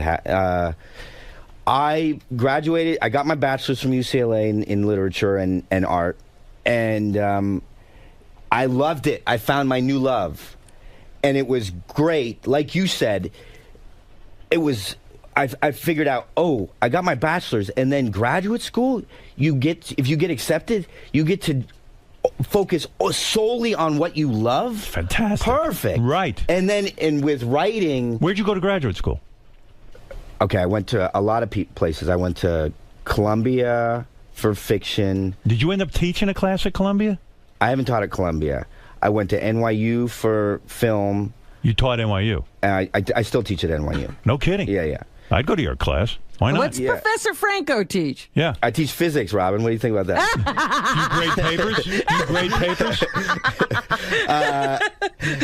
No. It's film. It's in the film department. So what do you do? You're like a visiting professor. You teach a class every once in a blue moon, right? No. You have a regular class. Full-time. You have a grade book and everything? For 2 years now, I've been teaching regular classes. So how do you have time to make movies? Once a week? Yeah. How do you have time to make movies then? It varies. So the first semester, I was actually in Detroit doing Oz. I was there for 6 months. So because it's a filmmaking class, and it's a production class, so we don't just talk about movies. We make the movies. My class, we got prepared. We did all the pre-production, and then they all came out to Detroit, and we made the movies in Detroit. Oh, they must love you. Yeah, what a great professor. It was a great Why class. do you teach? Do you just enjoy being around students? For several reasons. I love the academic environment. I fell in love with it. Right. I'd been to a lot of schools. So after UCLA, I went to. You went to Yale, didn't you? It's going to sound obnoxious, but I went to Columbia, Brooklyn College for fiction. I went to NYU for film. I went to this other program called Warren Wilson College, which is a low residency writing program. Where the hell are you finding the time for all this? Well, there's I a made lot of the breaks time. between So I made the time. movies. During those, that was like 2 or 3 years where I did fewer movies. The main movie I did at that time was 127 Hours. But other than that, I didn't really do a huge movie. Does your agent get pissed off at you that you're doing all this other stuff? Do they understand? They weren't mad. How much money do you get for signing up classes? Well, yeah, I had to sell my house at the time, and I had to sell a lot of stuff to support myself and not work. Because you love the academic world, and if you could, you'd immerse yourself in it, but you still have to act. And I was taking, it wasn't, I wanted to take those other pursuits seriously. At one point, I was not an actor. I went to acting school, learned how to act, and then got jobs, and people perceived me as an actor.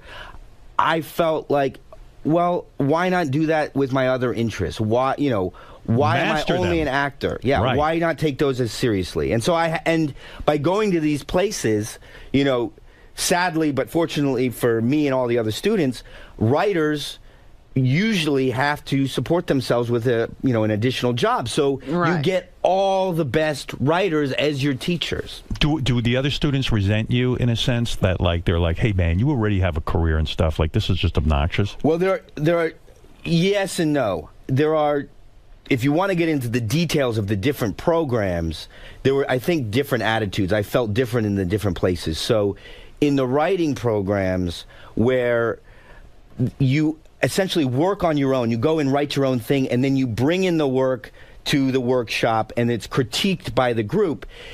It's designed to be constructive criticism, but it's always one versus the group. In a filmmaking program, it's a collaborative medium. So in the filmmaking program, you all go out, you work on each other's films. It's like brothers in arms. Exactly. And so I made many more friends at the filmmaking program than I did at any of my other programs. Did you find that when you would go take a film writing class and then you'd go up and present, that the other students want to knock your work because they feel like, hey, this is our chance to belittle James Franco and fuck with him?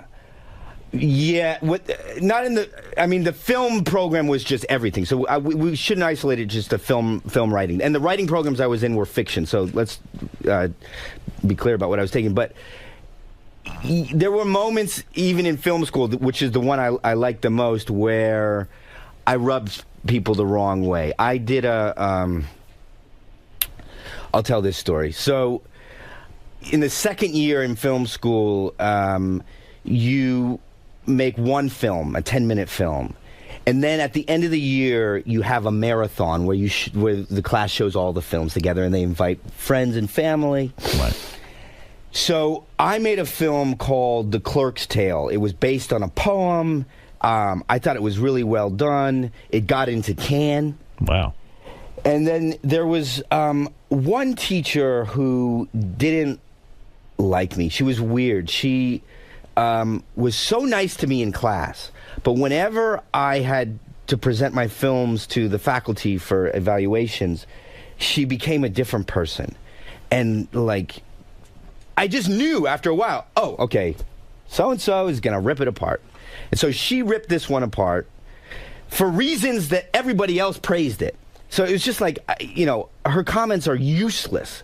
They're just like based, I don't know what they're based on. Because everybody. She wanted to have sex with you. Yeah, she probably did. Maybe. She actually did brag about having sex with people in class. Not in her classes, but when we were in class, she bragged about people that she slept with. Yeah. So go ahead. So she. And so that pissed me off. Because then the next day after her comments, that film got into Cannes. And then when they were scheduling the marathon, I said to them, look, please just don't schedule it at this time because I have another film, a documentary I made about Saturday Night Live that's playing at the Tribeca Film Festival. I'm very excited that it got into the festival and I have to go to that. So please just don't schedule my film during the marathon at that time. And she did. And it wasn't, now that wasn't her, but one of the other people on the faculty did. Now, whether he did it, you know, maliciously or not, I don't know. But again, it pissed me off. So now I can't go to the marathon and see my film and share it with people. So I said to myself, all right, I'm not going to show him my film. I'm going to just show my film at Cannes, and I will show a different film at the marathon. And I didn't warn them. It was a film that, you know, it wasn't a film just to screw off. It was a film I had made for a class outside of my department, in the critical studies department. It was a class called Film and the Body. And it was all different kinds of depictions of the body in film. And so in my film, I had people wearing scary wolf masks, talking about, you know, very, very dirty things. And then I had filmed a person actually, am I allowed to swear on here? Sure. A person taking a shit. Wow. And I have that because it was inspired by, I wasn't just being a jackass. It was inspired by this Viennese accent. Yeah, maybe in part, but maybe by his source was a man named Kurt Kren, who was part of the Viennese actionism guys. Right. And he has this film that's called like September 30th, but the other title is like Pissing, Shitting, Eating, Drinking. And that's basically what the film is. But the way that it's put together is kind of beautiful. He turns all of those things into art. And I was inspired by it. And people, you know, think, oh, I'm just a jackass. But I was truly inspired by it. And so I thought, I gotta put that in my film.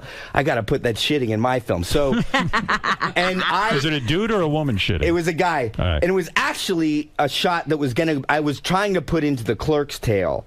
The Clerk's Tale is about two guys that work in a Brooks Brothers shop, and just the daily, you know, mundane actions of working in a Brooks Brothers shop. But I'd put that in every film, by the way. Yeah, that shitting. And so I had this great actor. I had two great actors. One was this guy Charles Dance, who's on the Game of Thrones now. Yeah. Yes, he's the dad. Yeah. And he was in Your Highness. He plays my dad in Your Highness. Yeah. Right. And became a good friend of mine. And then this other performance artist. So wait a second. You showed this shitting film instead of the real film. Right. But I want to tell you about so actually filming somebody take a shit is not as easy as you think. So Really? I thought I was going to put it in the Brooks Brothers film. And because Brooks Brothers granted us access to their store, they had representatives there. And so we should have just done it in a different bathroom, but we didn't think that way. So somebody had to go distract the Brooks Brothers representatives. I had stand-ins, piss and shit stand-ins, because I didn't want to ask Charles Dance to show full frontal on screen. So I had to get an older man to double Charles Dance. He was like an art teacher or something, and they got to be anonymous. It was just, for his dick. So he was well prepared. He came in, and he seemed to enjoy it. He was like this weird guy that was sort of giggling, and he's like, yeah, I drank a lot of beers. I'm ready to go. So this older guy came in. My DP, it was just me, my DP, and the camera operator. He was ready to go. He pissed for, full minute. Got that. Then we had the shit double. And he was had he to ready double to a go? younger man. He said he was ready. He's like, all right, James, I'm ready to go. I had a big hamburger earlier today. I'm ready to go. So we get the camera kind of underneath. He's up off of the seat so we can see everything. We're ready to go. And he's pushing, and he can't shit. Yeah, it's not easy to shit and on command. we're running out of time. The Brooks Brothers guys are being distracted. We're down to the minute, and it's a short film for school. Kind of movie every minute costs money, right? And I got desperate. I said, "Oh fuck! All right, I'll do it." So I got on. I couldn't do it because I wasn't prepared. Right. So then he's like, "All right, I guess we don't get our shit shot." He called me the next day. He's like, "James, I feel really bad that I couldn't do that for you. I'm prepared today. Please, wherever you're shooting, I'll come down and do it." So we were in a different location. It was a different background, and the wall didn't match what we had shot before. At least the wall in the stall. But the wall near the sink kind of matched. So he came in. We had to guard the door so nobody came into the bathroom. It was like more of a public bathroom, and it wasn't near the stall. So we had to like work up a little box underneath him. Gee. Oh, this for so his shit. Yeah. So he stood over the box. It was such an uncomfortable situation. My friend got the behind the scenes that if you had it now, it would be so amazing. I wish I could show people, and he stupidly erased it. But I'm like holding this guy's hand, like joking with him, like, hey man. That young shitter, by the way, is now known as Jonah Hill, isn't he? No. It's not Jonah. Yeah. Jonah was too big at that time. I see. Yeah. He's an artist now that I still know. But get back his to name's something. Nick. Wait, So so the guy he shittered- shit. Yeah. And I'm like, come on, baby, you can shit, and I'll do whatever you want. He shit the most innocuous, like, little rabbit shit. It was like a pellet. But we were like so happy he actually got something out. We're like, all right, baby, you did it. I tried to put it in the Clerk's Tale film. It didn't work. So I put it in this other film on and that you showed at the film festival. So that's what I showed at the festival. No, at the But at no the wonder your marathon. teacher was angry with that. You were, but your teacher was angry with you. You're angry with the teacher. Yeah. Do you see what's going on? I think it's all because you're James Franco and you're in college. Yeah, it was part of it. But also keep in mind, it is an MFA program. We're not, going to school to make kids films. So if you're going to invite your family to a marathon, you have a variety of things. Like, I know people that... Are you crazy? You're in film school, People have sex on camera or whatever. That's true. You know what I mean? So, so warn your family. Right.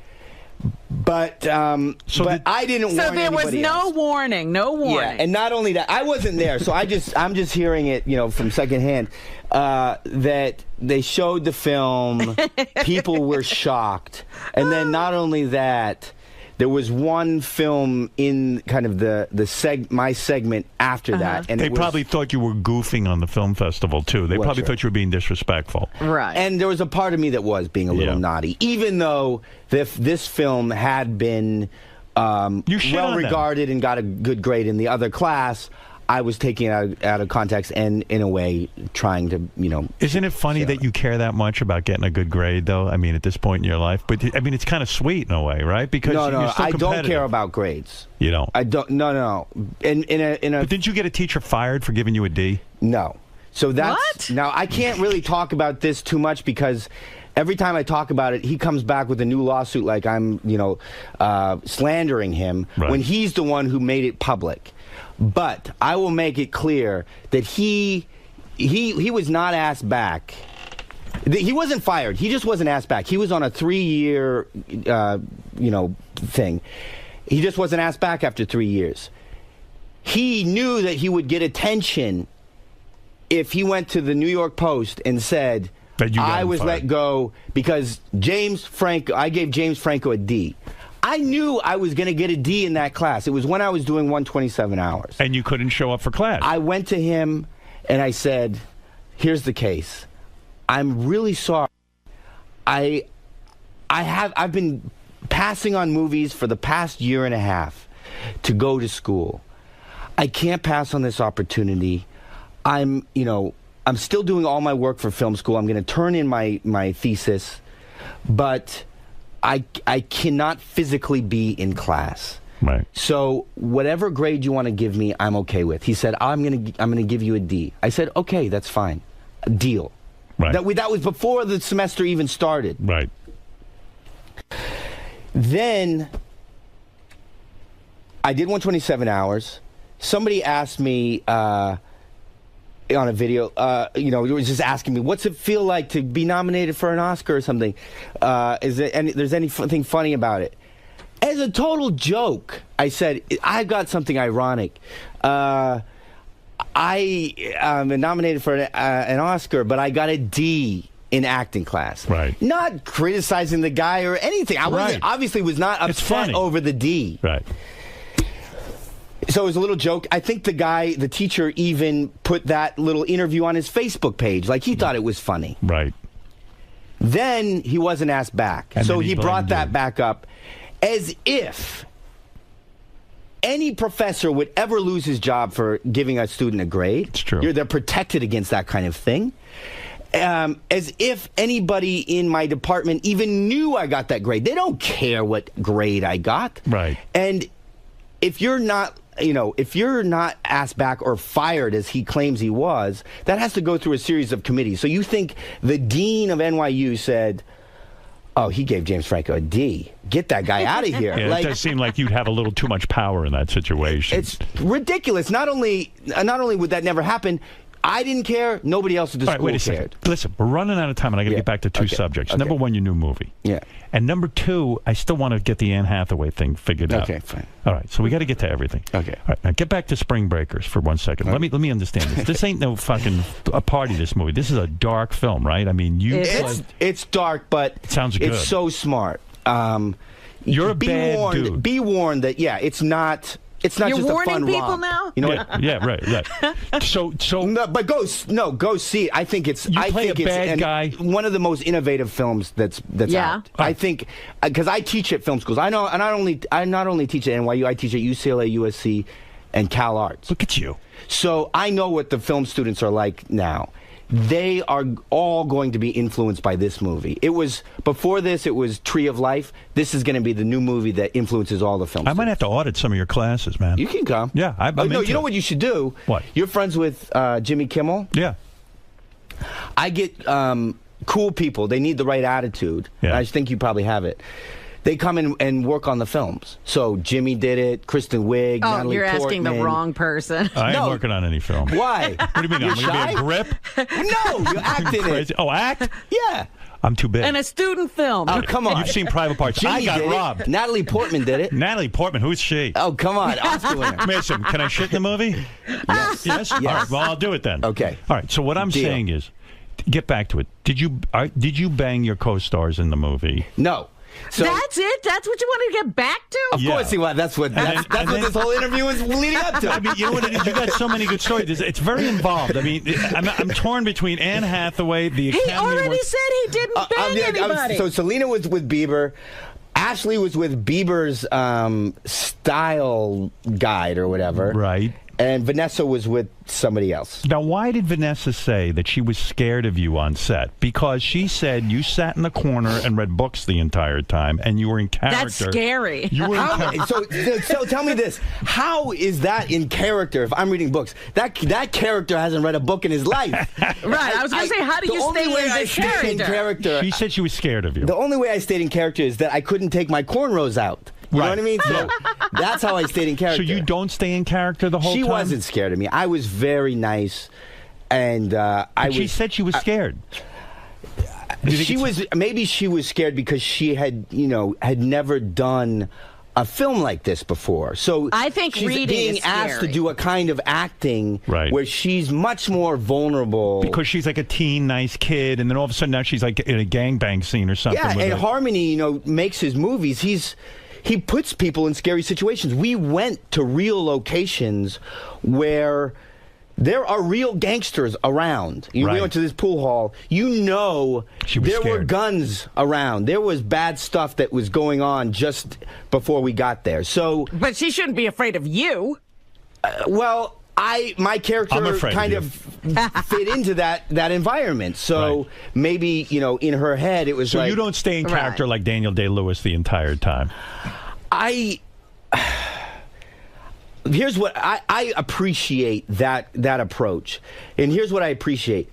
What it does is it gives you practice. It trains your body and mind to be in that character. So if you have a character with an accent that is not your own, and you use that accent all the time, it's only going to help you. It's going to only make you feel more comfortable with that. So you don't have It's got to be organic. So you don't think about it. You want to, when you act, you want to be as relaxed as possible. So if playing the character off screen gives you the practice to enable you to be relaxed, I say go for it. Absolutely. But if you are doing that character off screen to sort of get attention for what you're doing, to me that's just sort of silly, especially as a grown man. Like, if you're doing that to get attention, it's desperate. It's like weird. Yeah. But if you're doing it for practice so that you're the most relaxed and feel the most natural playing that character on screen and you're not thinking about it and it becomes secondhand, I say go for it. Yeah, because like Daniel Day-Lewis was riding the subway as Lincoln. I mean, he was like, didn't Lincoln? I doubt he rode the subway because Lincoln didn't ride the subway. Give me a break. I can't believe I'm in the future as Lincoln. I think he actually walked to work. You know what I mean? Yeah, right. Yeah. So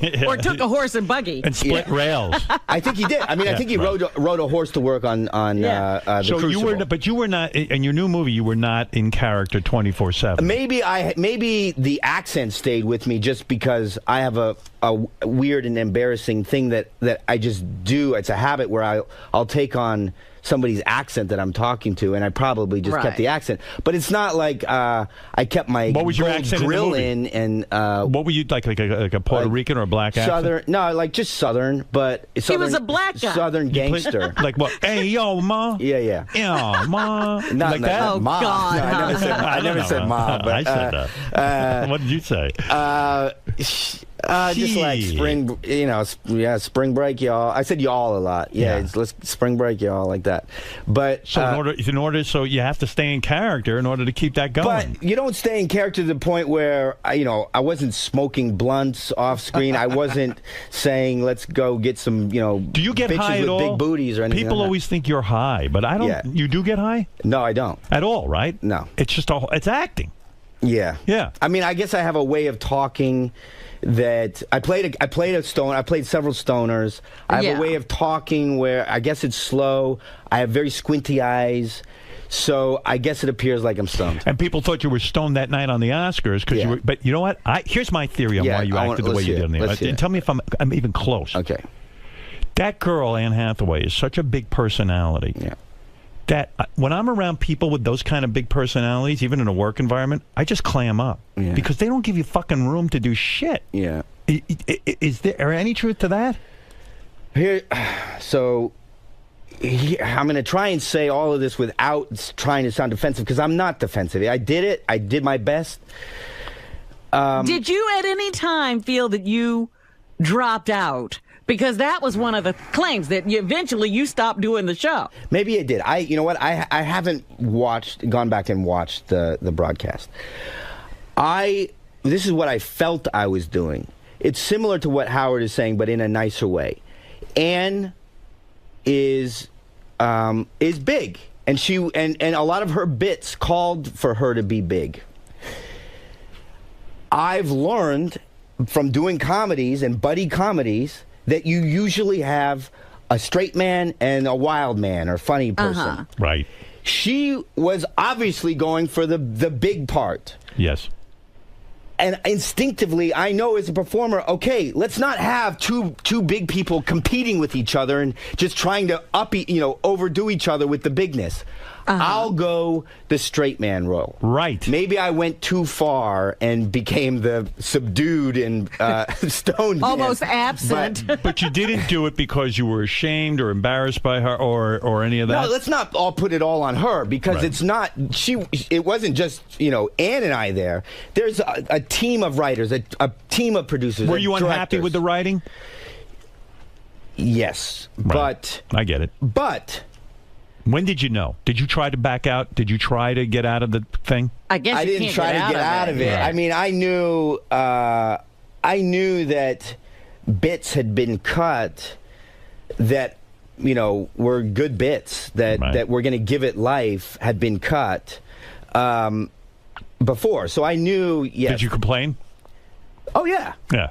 But they didn't listen. I fought for it. I mean, there was a bit where I was gonna perform as Cher. I'm not a singer like Cher. Right.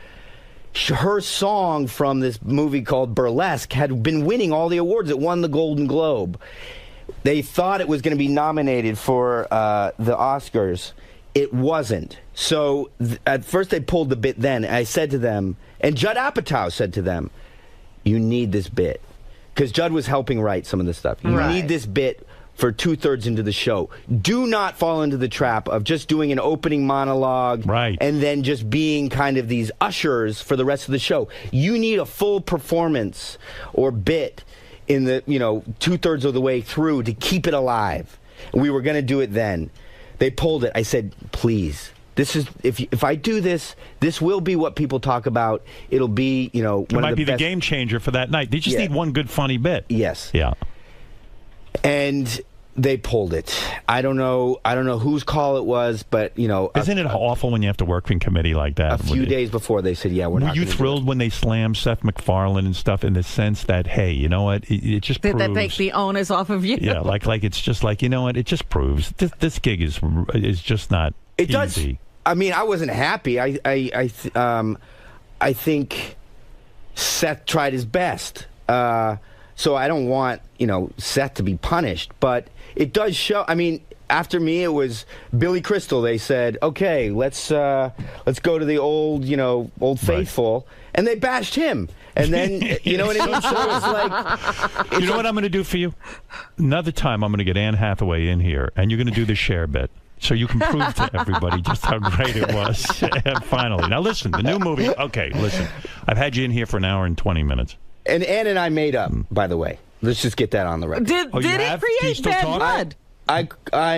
It was a really hard time after the Oscars. Right after the Oscars, was everything okay, or was she angry with you that night? I'm not talking about her. No, she wasn't mad at me. I don't think. She didn't say she was mad at me for what happened. The critics were so nasty. I mean, it felt like it couldn't be just this, what happened on the night of the Oscars. They had to be after me for something else because it was so nasty. And as much as I knew going in that, okay, this could go bad, and I'm ready to take that because I'm doing this not to be the best host. I'm doing this as an adventure. I will do the best that I can, if it doesn't work out, I'm okay with that because my dream is not to be the best host of the Oscars ever. Right. So I was fine with, the criticism, but it just felt so brutal. Do you think in a way it ruins your adventurous spirit? Like, you're the type of guy that's like, you know what, I'll take a weird take role. chances, yeah. I'll do this and that. But if I do it, then everyone bashes me and it doesn't feel good. No, it doesn't. It hasn't stopped me from doing anything that I do. But what's annoying is that people have worked up this label like, oh, James is just crazy, or he's,